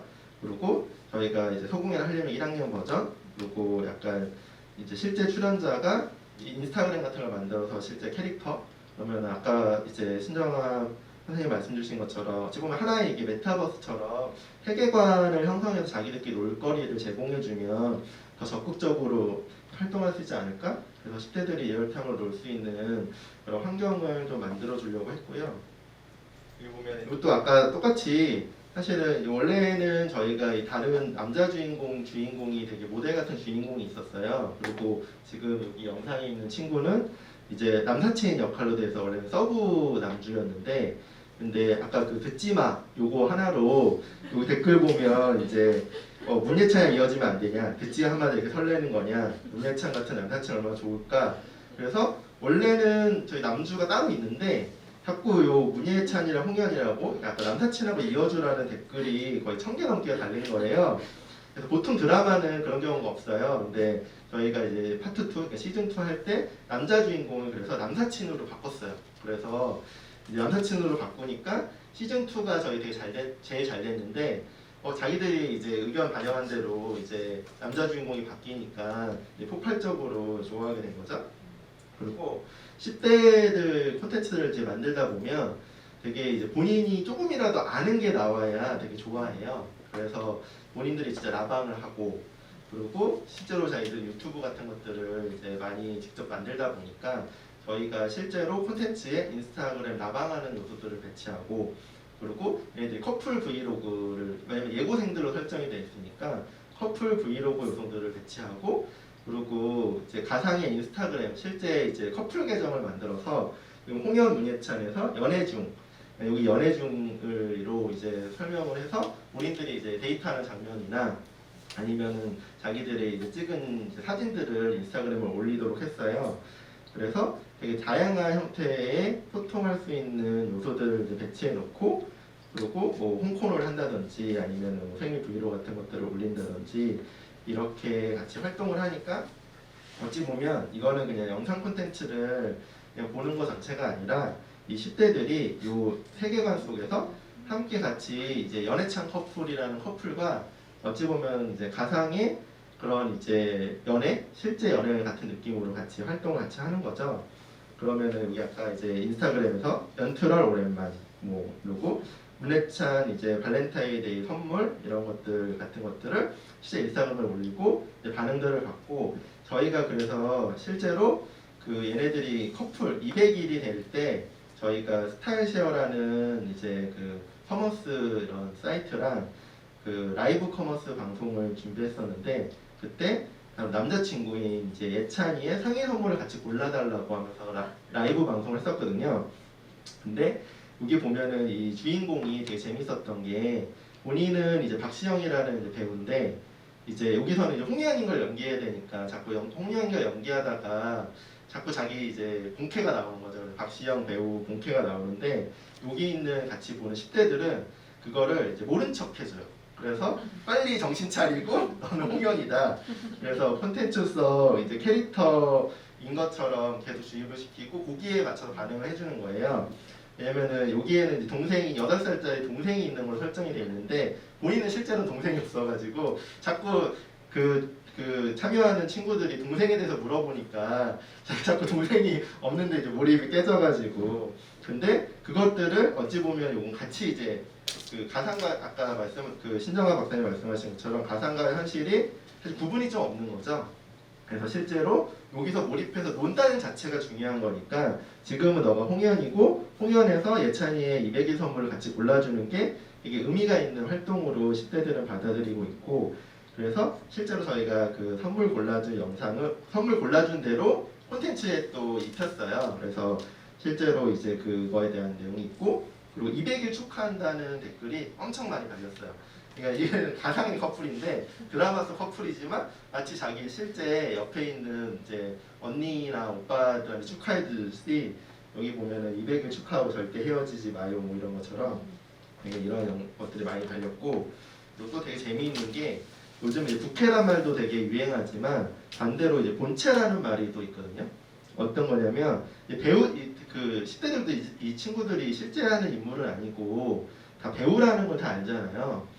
그래서 이 배우인데 어찌 보면은 그거를 이제 본체에 대한 애정도 생기는 거예요. 이걸 드라마 속 캐릭터로 먼저 좋아했지만 홍현이나 문예찬의 본체 실제 이 배우들은 어떠한 그 활동들을 할까? 그래서 저희가 이제 얘네들의 일상적인 활동을 리얼타임 로그라고 해서 실제로 이제 보여줬는데 어찌 보면은 그런 거죠. 이제 배우 속의 그런 연기가 실제 얘네들이 이제 본 활동에서도 이어질까? 평소에 얘네들 어떤 거를 할까?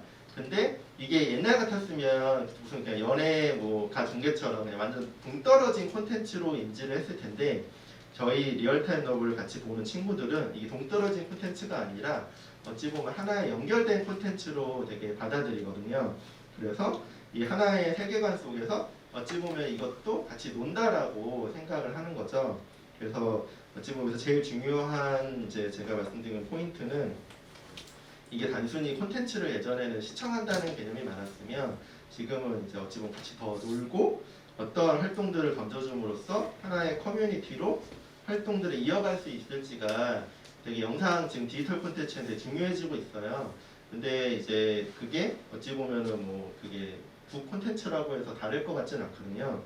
10대들 같은 경우는 이제 유튜브를 되게 커뮤니티처럼 쓰는데 저희가 리얼타임 러브 덕질 평가라고 경력 평가라고 이게 콘텐츠를 만들면 10문제 정도 이제 문제를 냈는데 그거 같은 경우도 이제 진짜 저도 못 맞히는 문제들을 다 이제 10문제를 다 맞힌 친구들이 엄청 많고 그리고 댓글 아까 댓글도 하나 콘텐츠라고 말씀드렸잖아요. 그래서 그 댓글들을 저희가 모아가지고 그 영상을 만들었는데 요 조회수도 100만 뷰가 넘었거든요. 그래서 옛날 같았으면은 당연히 웹드라마 자체만 많이 소비를 했을 텐데 이 댓글 영상을 모아온 이 콘텐츠도 하나의 콘텐츠이기 때문에 되게 소비가 많이 되고 그리고 여기 제가 이제 캡처해온 것처럼 자기 댓글 있다 소문하면 자기께 달리는 걸 그렇게 좋아해요. 그래서 그걸 굳이 다 찾아가지고 자기 거가 이제 달렸다라고 다 표현을 하는 거죠. 그래서 어찌 보면은 이 영상만 보는 게 아니라 이거에 대한 약간 이제 애정과 그리고 그거에 대한 관심을 아까 말씀드린 것처럼 표현하는 거를 되게 좋아하고요. 그리고 또 10대들 같은 경우는 댓글로 표현하는 걸로는 이제 만족이 안 되는 거예요. 그래서 요즘 이제 틱톡이라는 그런 이제 되게 짧은 콘텐츠를 올리는 SNS 플랫폼이 있는데요. 거기에서 직접 해보는 걸 되게 좋아해요. 그래서 이게 틱톡 자체라는 플랫폼이 그러니까 지금 10대들의 좋아하는 점을 되게 잘 담고 있거든요. 그러니까는 되게 쉽게 콘텐츠를 만들어내고 참여할 수 있고 본인들의 그러한 이제 크리에이티브들을 넣을 수 있도록 되어 있는데 이 기능이 있어요. 이렇게 오디오를 그대로 이제 갖고 오는 더빙 영상 하는데 거기 한 1000개 정도 넘게 똑같이 더빙 영상을 되게 만들어졌고 그리고 이거는 이제 많이 들어보셨을 것 같아요. 이제 틱톡에서 챌린지라는 것들 되게 많이 하는데 저희도 뭐 사랑 없는 노래라는 노래를 만들어서 챌린지를 진행을 했었거든요. 이걸 저희가 이제 투 때 이렇게 더빙 영상이나 이렇게 참여한 게 되게 많은 거를 확인하고 또 제작진이 처음부터 이건 챌린지를 하기 위해서 노래도 만들고 안무도 직접 짠 거예요. 그래가지고 했는데 참여가 이제 13,000명이 참여를 했어요. 그리고 이게 일본에서 엄청 유명해져가지고 이거 이제 영상을 보면 일본에서 엄청 이게 퍼졌거든요. 사실 그래서 이게 어찌 보면은 이 행동 그래서 사랑을 표현하는 방식이니까 요거 같은 경우에 직접 뭐 2명이서도 하고 뭐 혼자서도 하고 뭐 이러면서 어찌 보면 10대들은 요즘에는 진짜 보는 것만 가지고는 만족을 못하고 어떤 형태로도 직접 이제 해보는 그러한 것들을 되게 많이 한다는 것을 알 수 있었고요. 그러니까 이어서 저희가 리얼타임 러브를 이제 4까지 이제 잘 끝내고 보니까 거기가 아까 이제 세계관이 아이 예고라는 그 예고를 설정을 해놨거든요. 그래서 저희가 아예 그 방송 부원 같은 걸 이제 공개 모집을 해봤어요. 그래서 좀 더 이제 실제 세계랑 연결을 하면 좋겠다고 해가지고 저희가 저기 이제 요 방송 부원을 한 5명 정도 뽑았는데 그래서 실제로 아이러브 DM이라는 이제 콘텐츠를 만들고 있는데요. 요거는 실제 DM으로 이제 그 사연을 접수를 받아서 요 방송 부원들이 그거에 대한 연애 코칭 같은 거를 같이 해주는 콘텐츠예요. 어찌 보면은 아까 이제 요거의 세계관을 만들어 놨으니까 좀 더 이 세계관을 공고히 하는 거죠. 그래서 이제 아이 예고라는 가상의 예고지만 실제 그 안에 존재하는 방송부원들을 만들고 그 방송부원들이 실제로 DM에 대한 이런 반응들을 보면서 어찌 보면은 그전에는 댓글로만 하면 어쨌든 이제 자기만 의사를 표현하는 거잖아요. 요거는 실제 이 콘텐츠 속에 있는 친구들이 답장을 DM을 통해서 해주는 형태로 좀 더 확장을 했고 실제 그렇게 해서 콘텐츠들을 만들어 나가려고 하고 있고요. 그리고 이러한 활동들을 이제 하다 보니까 아마 이 프로젝트는 그래도 조금 그 북 콘텐츠랑 좀 연관성이 좀 더 있을 것 같아서 제가 소개를 드리려고 갖고 왔는데요. 저희가 비밀리에라는 그런 이제 그 음악 예능을 만들었는데 이 콘텐츠 잠깐 설명드리면 시청자가 댓글을 통해 참여한 가사를 프로젝트 음원으로 만들어주는 그러한 이제 프로젝트였어요.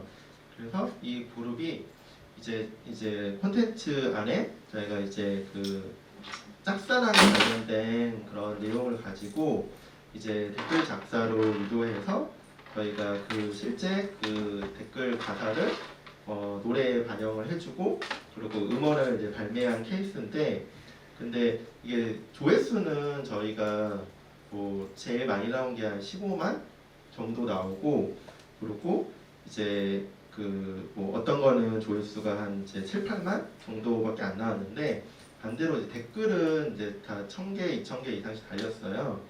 그래서 실제로 저희가 이제 버스랑 지니의 차트 1위를 이제 그 데이시스 이븐 오브 데이랑 KC 거는 했는데 이거를 보면 어찌 보면은 이제 시청자들이 그 모두 되게 많은 사람들이 되게 참여하는 게 중요한 게 아니라 어찌 보면은 그거를 또 어떤 분들은 약간 이제 VIP 이제 그 시청자라고 표현을 하기도 하더라고요. 그래서 적극적으로 댓글을 남기고 같이 참여하는 그러한 이제 핵심 그 시청자들이 어찌 보면 이 곡을 같이 홍보해주고 그리고 하다 보니까 되게 이제 많은 사람들이 보고 참여한 게 아닌데 저희가 음원에서 이제 차트 1위를 한 거죠.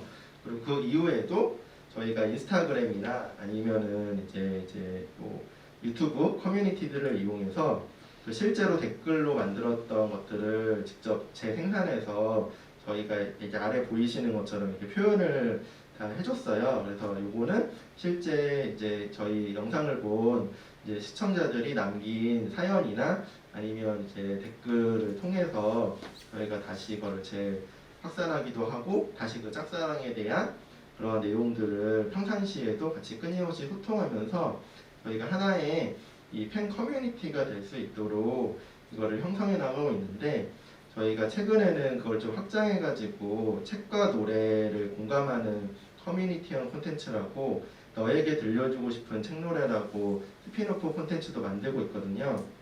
어찌 보면 이제 그 본인이 그 소개하고 싶은 요 저희가 찍은 거는 이제 거미가 출연할 예정인데 거미가 자기가 직접 공감했던 책을 읽어주고 그거와 되게 관계 있는 그런 것들을 노래로 불러주고 어찌 보면은 그 되게 많은 대중을 상대하는 게 아니라 진짜 이러한 것들을 좋아하는 그 팬들 그거를 하나의 커뮤니티로 모으는 게 요즘에 디지털 콘텐츠에서는 좀 더 중요해지고 있다라고 이해해 주시면 좋을 것 같습니다. 그래서 저희도 실질적으로 이제 팬들을 되게 지속적으로 관리하고 팬덤을 구축해 나가고 팬들의 반응을 반영해 나가는 일을 와이너미디에서 제일 많이 하고 있어요. 저희가 이제 콕TV 저 페이스북에서 뭐 저희 있던 콘텐츠를 가지고 콘텐츠들 이제 실제 저희 10대, 20대 팬들이 좋아할 만한 내용들을 약간 카드 뉴스 같은 거 만들어서 올리기도 하고요. 그리고 아까 말씀드린 것처럼 이제 시즌 2 다음에 시즌 3나 이런 다음 뭐 시즌을 원하는 콕TV에서 보고 싶은 드라마 같은 걸 올리면 그런 거 할 때 결국 되게 댓글 반응이 되게 높아요. 그래서 본인이 되게 관심이 많은 그런 활동들을 인스타그램에서 같이 하기도 하고 저희가 이제 틱톡에도 이제 저희 채널을 운영하고 있는데 이제 틱톡도 저희가 60만 정도 이렇게 운영하면서 지속적으로 이제 팬들의 반응을 이제 담는 활동들을 되게 많이 하고 있고요. 저희 콘텐츠도 다시 이제 자체적으로도 이제 큐레이션을 해서 팬들의 반응을 할 수 있는 저희 내 맘의 폭이라는 별도 이제 그런 이제 재편집 채널이 있어요. 그래서 그런 채널들을 통해서 어찌 보면은 이게 여기서는 이제 조회수나 뭐 그런 게 더 중요한 게 아니라 팬들의 이제 반응이 되게 많았는지 그리고 그 반응이 많았으면 그 다음 콘텐츠를 만들 때 어찌 보면 이런 시청자들의 반응을 또 확인해서 다시 반영을 해주는 거죠. 그러면 옛날 같았으면 이제 그 이런 매체, 이런 영향력 이런 것들이 더 중요했을 텐데 어찌 보면 지금의 1020 세대들은 저희가 콘텐츠들을 실제로 이제 10대나 20대들을 위해서 만들어 나가다 보니까 영향력이라는 그러한 부분보다 어찌 보면 자기 개인 취향에 부합하는 그런 부분들을 더 소중하게 생각하는 것 같고요. 그리고 본인이 좋아하는 이제 콘텐츠, 자기가 이제 팬이 돼서 그러한 콘텐츠 팬이 된 콘텐츠가 어찌 보면 더 많은 사람들이 이제 알게 하는 것들에 대한 활동까지도 같이 해나가는 것 같아요. 그러면은 당연히 요즘에서는 이제 그런 이제 미디어가 더 중심이라기보다는 이러한 콘텐츠 중심으로 다양한 이제 비즈니스들이 좀 바뀌어가는 것 같고요. 그러면 저는 뭐 너무 잘 아시는 것처럼 요즘에 이제 그 웹툰이나 아니면은 웹소설 그리고 책이 원작인 걸 통해서 이게 그 그러니까 영상 콘텐츠화 되는 것들이 되게 활발하잖아요. 그러면은 오히려 그런 콘텐츠 IP를 더 중심으로 좀 더 이러한 이제 다양한 형태의 프랜차이즈 활동들이 있을지 않을까라는 생각을 전하면서 오늘 강연을 마무리하도록 하겠습니다.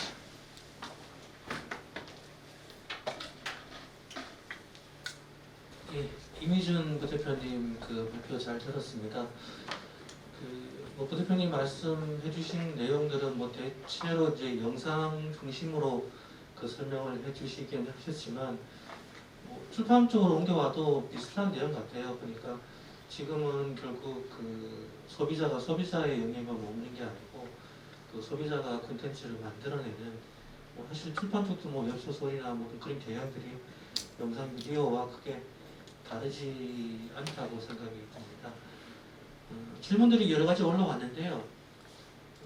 일단 우선 가벼운 질문입니다만 아무래도 이제 그 청소년들이 그 미디어 영상 매체에 속해 있기 때문에 이런 청소년들을 이렇게 글 중심의 어떤 그런 출판 매체로 옮겨가는 가능성에 대해서 어떻게 생각하는지, 그리고 또 영상 매체도 중요하지만 문자를 기반으로 한 출판도 그 1020 세대에게 굉장히 중요하다고 생각드는데 이미준 대표님 의견 잠깐 내겠습니다. 일단은 뭐 오늘 사례는 저희 이제 그 회사 콘텐츠를 위주로 말씀드리다 보니까 그렇게 설명을 드렸는데 제가 이제 최근에 채티라는 그런 이제 그 웹소설 플랫폼이 있어요. 근데 채티는 10대들이 주로 이용하는 웹소설 플랫폼인데 기존의 조아라나 문피아 같은 웹소설 플랫폼은 다른 게 기존에 있는 그런 그 웹소설 플랫폼은 당연히 기존의 소설처럼 전체적인 단락을 다 표현하는 형태로 그렇게 내용이 되어 있거든요. 근데 채티라는 그런 웹소설 플랫폼은 마치 채팅하듯이 그렇게 글을 쓰도록 되어 있어요. 그래서 직접 모바일로 글을 쓰도록 되어 있고 그게 어찌 보면은 웹소설로 이제 소비가 되고 있는데 어찌 보면은 요즘 10대들이 영상을 틱톡 같이 60초가 짧게 만들어낼 수 있는 것처럼 글도 저는 당연히 강력한 이제 그 미디어 그런 생각을 전파하는 수단이기 때문에 10대들이 글을 아예 안 쓴다는 거는 오히려 좀 편견일 수도 있다고 생각이 들고요. 그걸 또 적합하게 잘 쓸 수 있는 그런 수단들을 잘 제공한다면 여전히 글도 강력한 그 요인이 될 거라고 생각을 하고 있습니다. 예, 한 가지 질문만 더 드리고 마치도록 하겠습니다. 일단 뭐 웹드라마 인기 콘텐츠와 관련된 내용을 보완해서 그 출판 콘텐츠로 전환하거나 출판 원천 콘텐츠를 영상으로 제작하는 것에 대해서 어떻게 생각하시나요? 하는 질문이 있었는데 아마 긍정적인 답변이 있으실 것 같아요. 그래서 플러스해서 추가적인 질문이 미디어 기업의 부대표로서 그 출판 콘텐츠를 보았을 때 이런 콘텐츠가 영상으로 제작되었을 때 가능성이 보인다라는 느낌을 받아보신 그런 콘텐츠나 그런 사례들이 있으면 잠깐 말씀해 주십시오. 일단은 이제 제일 너무나 요즘 중요하지만 요즘 가장 강조하는 게 이제 IP라는 말을 최근에 뭐 거의 대부분 이제 그 기사나 그런 이제 매체에서 다루고 있는데요. 당연히 저희가 웹드라마도 이제 저희가 최근에 이제 전자작사를 시점 말씀드린 것처럼 웹툰으로 됐고 리얼타임 러브도 지금 웹툰으로 준비를 하고 있거든요. 그리고 당연히 또 웹소설을 원작으로 웹드라마를 만드는 사례도 되게 많고요. 어찌 보면은 이게 10대, 20대들이 웹소설, 웹툰, 웹드라마라는 거는 하나의 그런 이제 시청 경험, 글 읽는 경험 이런 경험들을 공유하고 있다 보니까 이제 당연히 그런 원천 IP가 될 수 있는 그런 소재를 가지고 드라마 하는 것들은 더 늘어날 것 같고요. 저희 웹드라마도 어찌 보면은 하나의 원작으로 저희는 생각을 하고 있거든요. 그래서 이 원작을 바탕으로 더 다양하게 그 세계관이 넓어질 수 있다면 이제 웹툰이나 이런 이제 책 출판 이런 쪽까지 확대해서 진행을 하려고 하고 있고요. 뭐 최근에 사례로는 제가 뭐 이미 좀 기사가 나오긴 했는데 나 혼자 레벨업이라고 되게 유명한 카카오 페이지 웹툰이 있어요. 근데 그게 지금 이제 미국 드라마로 이제 만들어질 예정이고 게임도 만들다고 예정을 하고 있는데 어찌 보면은 이제 그런 글이나 이런 나 혼자 레벨업도 당연히 이제 웹소설이 원작이거든요. 글이 가진 힘은 사실 이제 아까 뭐 레디 플레이어 말씀도 해주셨지만 세계관이나 이런 캐릭터들의 서사를 그 인문학적으로 구축할 수 있는 힘을 이제 원천적으로 줄 수 있다는 데 있는 것 같거든요. 그러면 단순하게 그냥 로맨스 소설을 그냥 뭐 영상화하는 거는 어찌 보면 10년 전에도 있었고 뭐 20년 전에도 있었던 일이었는데 앞으로 좀 더 이제 출판에서 좀 더 이런 그 영상이나 이런 거에 기여를 할 수 있다면 좀 더 그러한 이제 세계관 이런 것들을 구축할 수 있고 좀 더 다양한 이런 프랜차이즈 전략이 가능한 뭐 콘텐츠 기획들이나 스토리 기획들이 많이 나왔으면 하는 바람이 있습니다. 네, 감사합니다. 네, 감사합니다. 두 분 발제 감사합니다. 시각에서 시간 내에 발표를 해주신 것 같아요. 저희 그 주제가 오늘 디지털 콘텐츠가 대세인가 했잖아요. 근데 뭐 듣고 보니까 정말 디지털 콘텐츠는 대세가 맞는 것 같아요. 네. 여기에다가 이제 딱 두 글자 단어 하나 붙여서 출판 디지털 콘텐츠가 대세인가라고 물으면 조금은 의문이 생길 수도 있을 것 같아요. 그렇지만 오늘 두 분 발표하신 그런 사례들을 잘 참고해서 결국 출판은 기획이잖아요. 기획이니까 그런 디지털 콘텐츠를 출판 디지털 콘텐츠를 어떻게 기획할 것인지에 대한 그런 부분들을 오늘 두 분의 발표 자료가 그 사례들이 많이 참고가 좀 되었으면 하는 그런 바람입니다. 전체적으로 뭐 발표가 조금 축약적으로 잘 진행된 부분이기 때문에 보충적인 질문 내용을 한두 가지 말씀드리고 이야기를 듣고 그리고 전체적으로 마무리를 하려고 합니다. 신정아 선생님 발표가 끝나고 나서 뒤쪽에도 몇 가지 그런 질문들이 좀 올라왔는데 읽어보니까 출판의 뭐 기본적인 개념에 대한 그런 부분도 있더라고요. 우리가 출판 그러면 종류에 이제 법적으로 정의된 그런 개념들이 있잖아요. 법적으로 출판 이란이라고 하는 그런 개념들이 있으니까 그런 부분이 있는데 말씀하시면서 이제 가상세계나 뭐 영상 뭐 이런 부분들 많이 얘기하다 보니까 출판에 대한 그런 개념화나 이런 재개념화가 필요하지 않겠냐는 그런 의견을 물어보셨는데 사실 출판 쪽에서도 법에 대한 개정에 대한 요구가 있고 출판의 개념을 뭐 재정의해야 한다는 그런 부분들이 있거든요. 그래서 너무 원론적인 질문 같지만 출판의 개념화에 대한 재확장, 출판 개념의 확장 뭐 그런 쪽에서 신장 선생님 어떻게 생각하시는지 잠깐 듣겠습니다. 네, 원래 발표 때 말씀드리려고 했던 말 중에 하나가 예전에 저희는 이제 말을 배운 다음에 세계를 알아가고 경험했었잖아요. 사실 지금 세대들은 오늘은 이제 디지털 컨텐츠 관련 이제 발표니까요. 디지털 네이티브 같은 경우는 사실 언어를 이미 습득한 세대예요. 그렇기 때문에 그들에게 필요한 거는 문화인 거죠. 그렇게 따지면 출판이 과거에 이제 출판이 학습에서부터 자기 개발 그리고 스토리까지 모두 출판의 바운더리 생각을 해보면 출판이 갖고 있었던 굉장히 중요한 역할 중에 이제 학습이나 교육 이런 것을 마치 저희가 활동했었던 방송처럼 전체 콘텐츠 시장에 융합이 된 거죠 이제. 그래서 기존의 출판을 문자 중심의 이제 물성을 떠나서요 문자 중심의 스토리라고 생각을 하는 것보다는 문자인지 이미지인지 영상인지를 염려하지 말고 우선은 염려하지 말고 스토리라는 마음놀이로 넓혀야 게 맞다. 그 안에서 지금 댓글을 보니까 이제 MZ세대 댓글이 있더라고요. 근데 책이 점점 좋아진다 이런 말이 있는데 저희 집에도 매일매일 웹소설을 읽는 10대가 있습니다. 문자에 글자를 싫어하지 않고 다만 그들이 읽는 글자는 영과 일로 만들어진 이미지 글자이기 때문에 책이 아니라는 이유일 뿐이지 그들이 글자를 안 읽는 거는 스토리를 싫어하는 게 절대 아니거든요. 그래서 어제도 이제 어떤 그 방송 관련 회의를 갔을 때 방송의 개념에 대해서도 물었더라고요. 그래서 근데 제가 말씀을 드린 게 이제 콘텐츠라는 말 안에 모든 것은 다 들어간다. 어떤 파이프를 연결해서 이 콘텐츠의 장르를 그때그때마다 팝업으로 요즘 세대를 저는 팝업 세대라고도 해도 될 것 같아요. 왜냐하면 팝업이라는 게 그렇잖아요. 그러니까 편집샵처럼 그때그때 필요한 기획과 스토리에 따라서 필요한 파이프를 연결해서 상업이든 비상업이든 방송이든 영화든 출판이든 게임이든 스토리를 생산하는 사람과 기술적으로 제작 구현하는 사람 그것을 유통하고 배달하는 사람 또다시 재기획하고 생산하는 사람들이 있잖아요.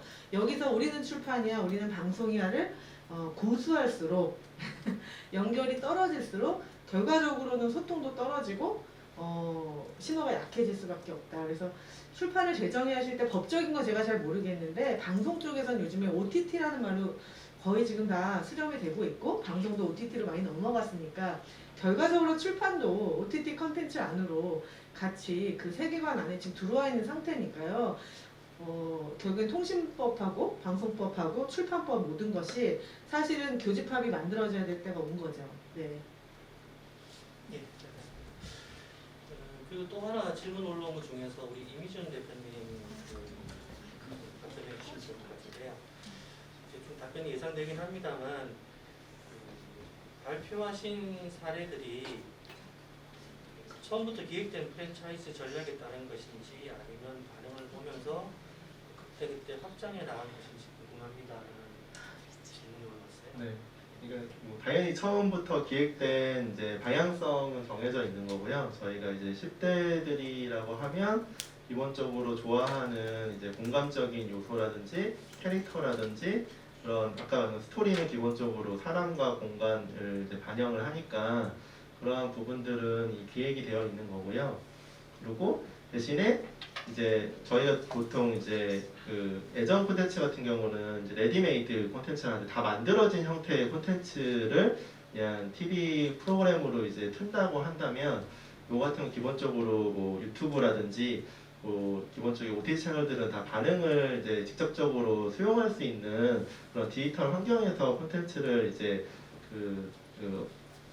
배포하는 거다 보니까 그거에 대한 이제 반응을 보면서 이제 같이 발전을 시켜 나가는 개념으로 이해를 해주시면 될 것 같습니다. 네.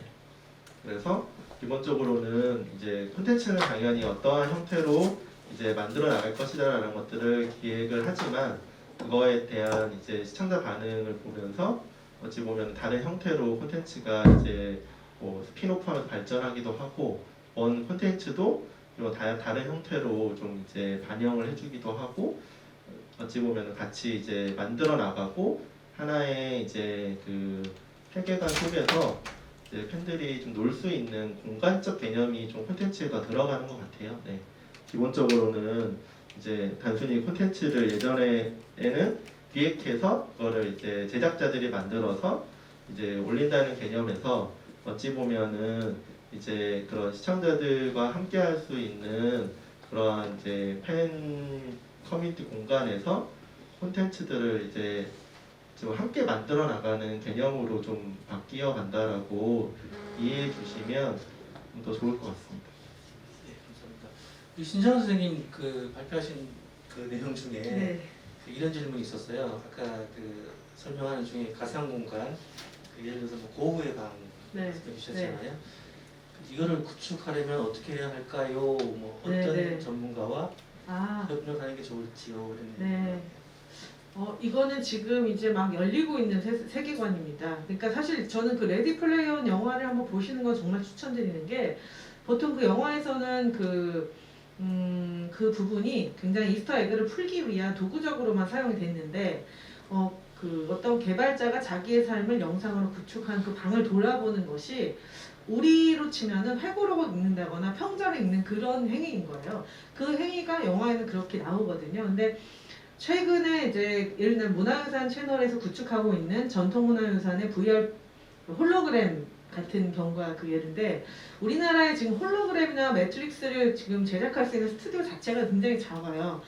크게는 2개 정도밖에 없는 걸로 알고 있는데 제가 그 중에 한 곳을 가보니까 어플에서 그냥 그 어플을 키면은 바로 여기에서 홀로그램이 눈앞에서 이제 구동하는 방식인데 볼륨 매트릭스라고 불리우는 기술입니다.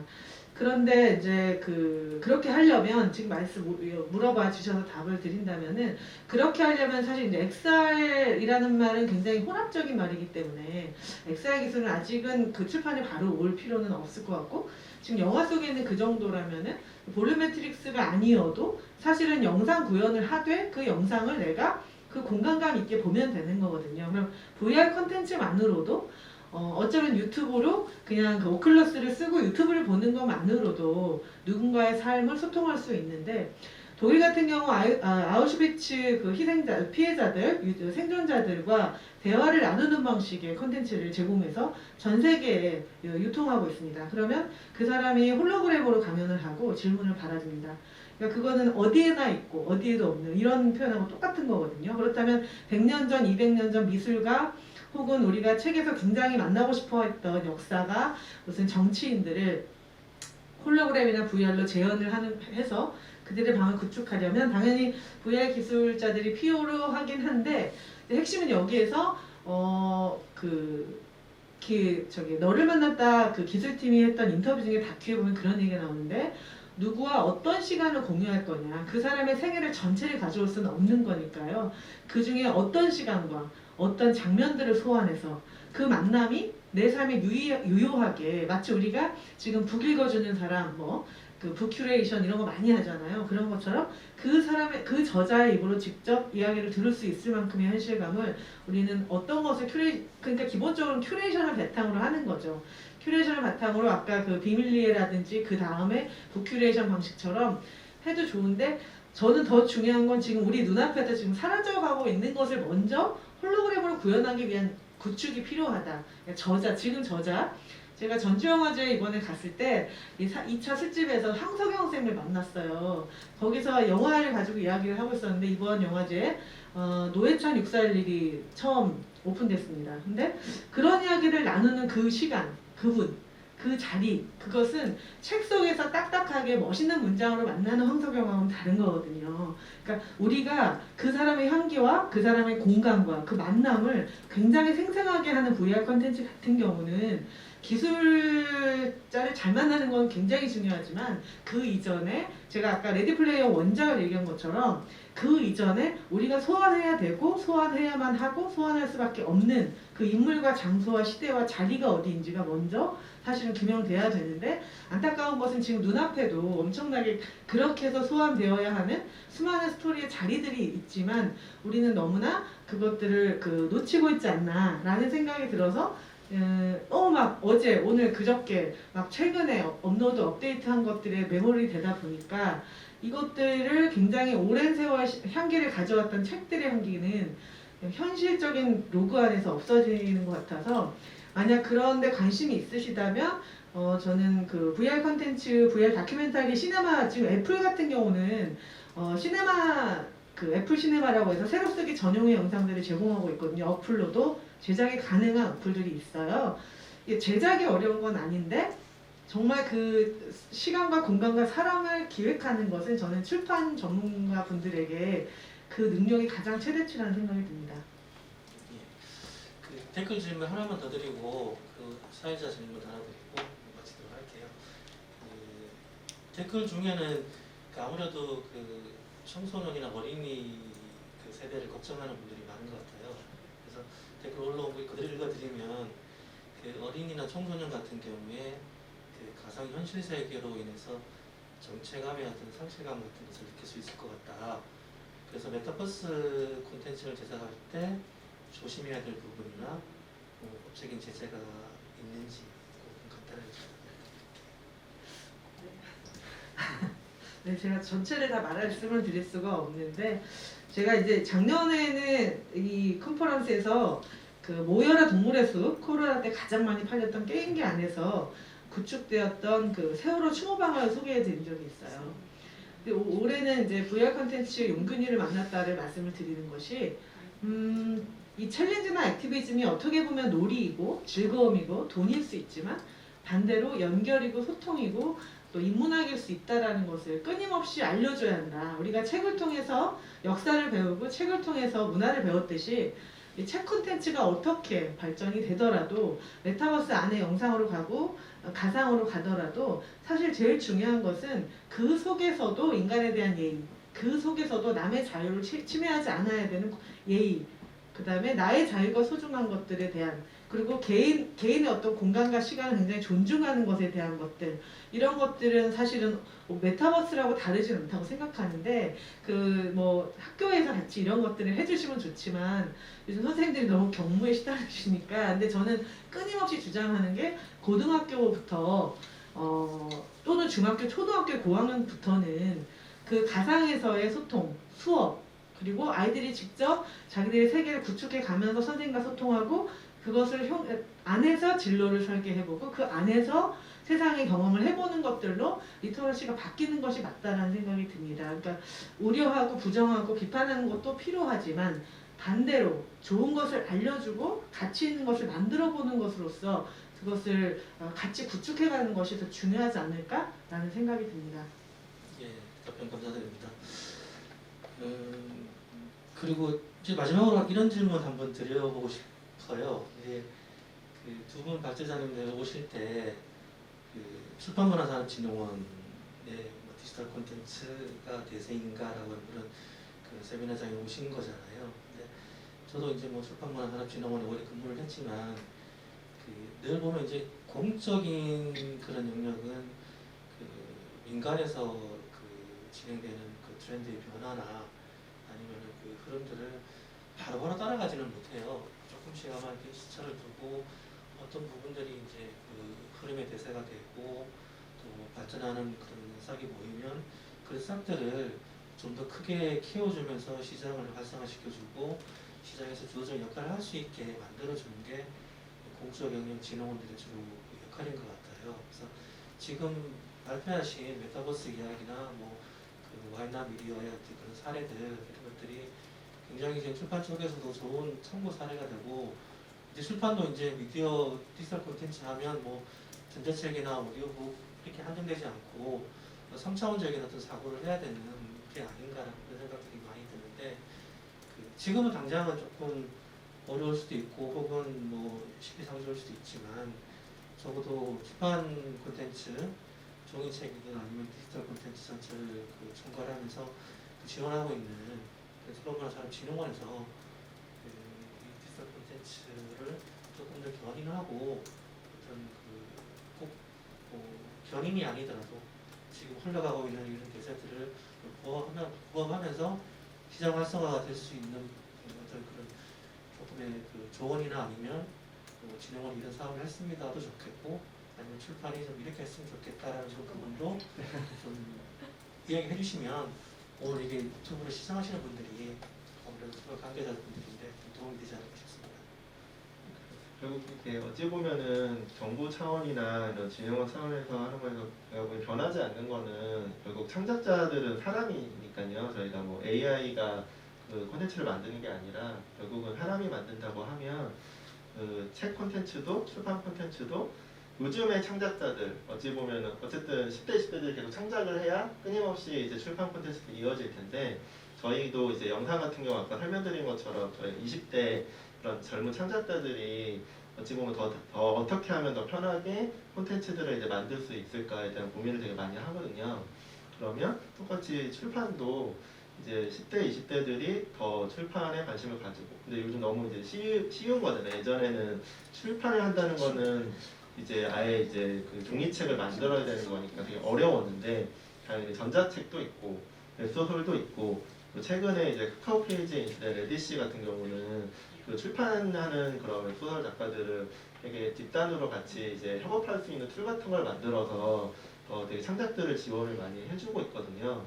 그러면 디지털 콘텐츠로서 이제 그 북이라는 그 개념도 이제 어찌 보면은 더 약간 창작자들한테 어떻게 더 손쉽게 콘텐츠를 만들 수 있도록 이제 지원을 해줄 건지 그리고 그 만들어진 콘텐츠가 어찌 보면 단순히 그냥 개인의 활동에 그치지 않고 결국 그 실제 종이책으로 출간이 되고 그리고 나중에 또 뭐 영상화가 돼서 더 널리 알려질 수 있는 이제 뭐 제가 최근에 갑자기 이제 이름이 기억나진 않는데 그 전자책으로 출판했던 그런 이제 책이 소설화가 되고 베스트셀러에 오르고 그리고 원래 이게 소셜 펀딩을 통해서 진행을 했다고 하더라고요. 그래서 어찌 보면 다양한 그러한 이제 제작에 대한 초기 펀딩부터 이제 실제로 만들어지는 그런 과정들을 잘 이제 지원을 해주시면 그 안에 토대 안에서 다양한 창작 활동들이 일어날 수 있지 않을까. 네, 저는 그렇게 생각을 합니다. 신 선생. 저는 이제 쉽게 생각하면은 제페토에서 북페스티벌을 한번 열어보셨으면 어떨까 싶어요. 네, 이번에 칸에서 대상 수상했던 그 노매드랜드 보면은 그 미래 캠핑 월드 이런 게 열려요. 캠퍼들을 위한 막 리무진에서부터 버스 전시회 이런 거. 근데 저는 가상에서 그 페스티벌을 열면 오프라인에서 만났던 그 막 어깨 치고 다니는 그 좁은 이거하고 상상할 수 없는 그렇다면 어떻게 되냐. 아까 그 레디 플레이어 원의 개인 히스토리 영상하고 좀 연결이 되는데 사실은 마인크래프트의 그 굿즈들도 이미 그 실제 이미지들을 들여보내서 걸 수 있도록 되어 있거든요. 사진 같은 거. 근데 그렇다면은 요즘에는 이제 화장품이나 이제 메이크업이나 아니면 패션들이 물건을 진열하지 않고 체험을 해보는 룸으로 바뀌고 있다는 거죠. 그 말은 뭐냐면 역시 서점이라든지 페스티벌이라는 것이 코로나 때문이 아니라 어쨌든 디지털 전환 이후에 뉴노멀을 따진다면 그런 가상에서 그냥 이미지로 전환된 페스티벌을 즐기는 것만으로도 그리고 거기에서 아까 그 빵 배달 이런 게 있는데 요즘에는 그 온라인에서 그렇게 진행을 하면서 라이브로 오프라인에 그것을 배달해주고 라이더를 해주면서 같이 즐기고 오프라인에서 댓글을 죽도록 달고 그 다음에 난 돌아다니고 작년에 부천영화제에서 그 VR 룸 SK 점프 VR에서 감독과의 대화를 할 때 보면 보통 그런 감독과의 대화가 얼마나 딱딱합니까? 근데 다른 사람들은 다 저기서 돌아다니고 있고 말하는 사람은 앉아있는 거예요. 공간 전체를 보면은 내가 원하는 대로 돌아다니면서 들을 수도 있고 여기저기를 움직일 수도 있고 내 주도적으로 선택할 수 있고 선택하지 않은 것은 나를 붙잡지 않고 그래서 그렇게 좀 해보셨으면 어떨까 저는 강력하게 추천드려요. 왜냐하면 그렇게 해서 북으로 진입이 된다면 훨씬 더 즐거울 거다. 그리고 와이나미디어 같은, 그러니까 지금은 이제 와이나미디어 같은 이제 사실 굉장히 제가 소중하다고 생각하는 것은 방송에서 출발을 했던 제작자들이 이제 인터넷에서 수많은 이제 시행착오를 겪어가지고 드디어 세대에 맞춤한 이제 컨텐츠들을 생산하고 있는데 이 와이나미디어의 성장과 이런 컨텐츠 기업들의 조금 더 나은 이제 성장을 위해서 저는 이런 기업과 같이 굉장히 공공적이고 좋은 북콘텐츠 어떤 기획을 해보는 건 중요하다. 왜냐하면 불특정의 독자를 타져 나서는 것보다는 이미 가시화되어 있고 활동을 하고 역동적이라고 판단되고 있는 세대들을 향해서 아주 의미 있는 콘텐츠를 같이 기획해 보는 것은 그들에게 굉장히 고맙고 즐겁고 반가운 일이 될 것이다. 이런 생각이 듭니다. 가을에는 그러면 제페토에서 만나는 건가요? 네, 좋은 말씀 감사드립니다. 제가 이렇게 갑자기 질문을 드린 거는 저희도 이제 작년에 총 5번 이렇게 진행을 하고 계속 시리즈로 이제 세미나 같은 거를 하고 있는데 대충 보면은 발표하시는 분들의 내용들은 각각 개별들은 너무나 훌륭하고 좋다. 좋은데 그러면 아시는 것처럼 출판 산업은 좀 중소형 출판사들이 주류를 이루고 있잖아요. 그래서 뭔가 새로운 것들을 시도할 수 있는 그런 연력이나 자금들이 이렇게 풍부한 산업은 아니에요.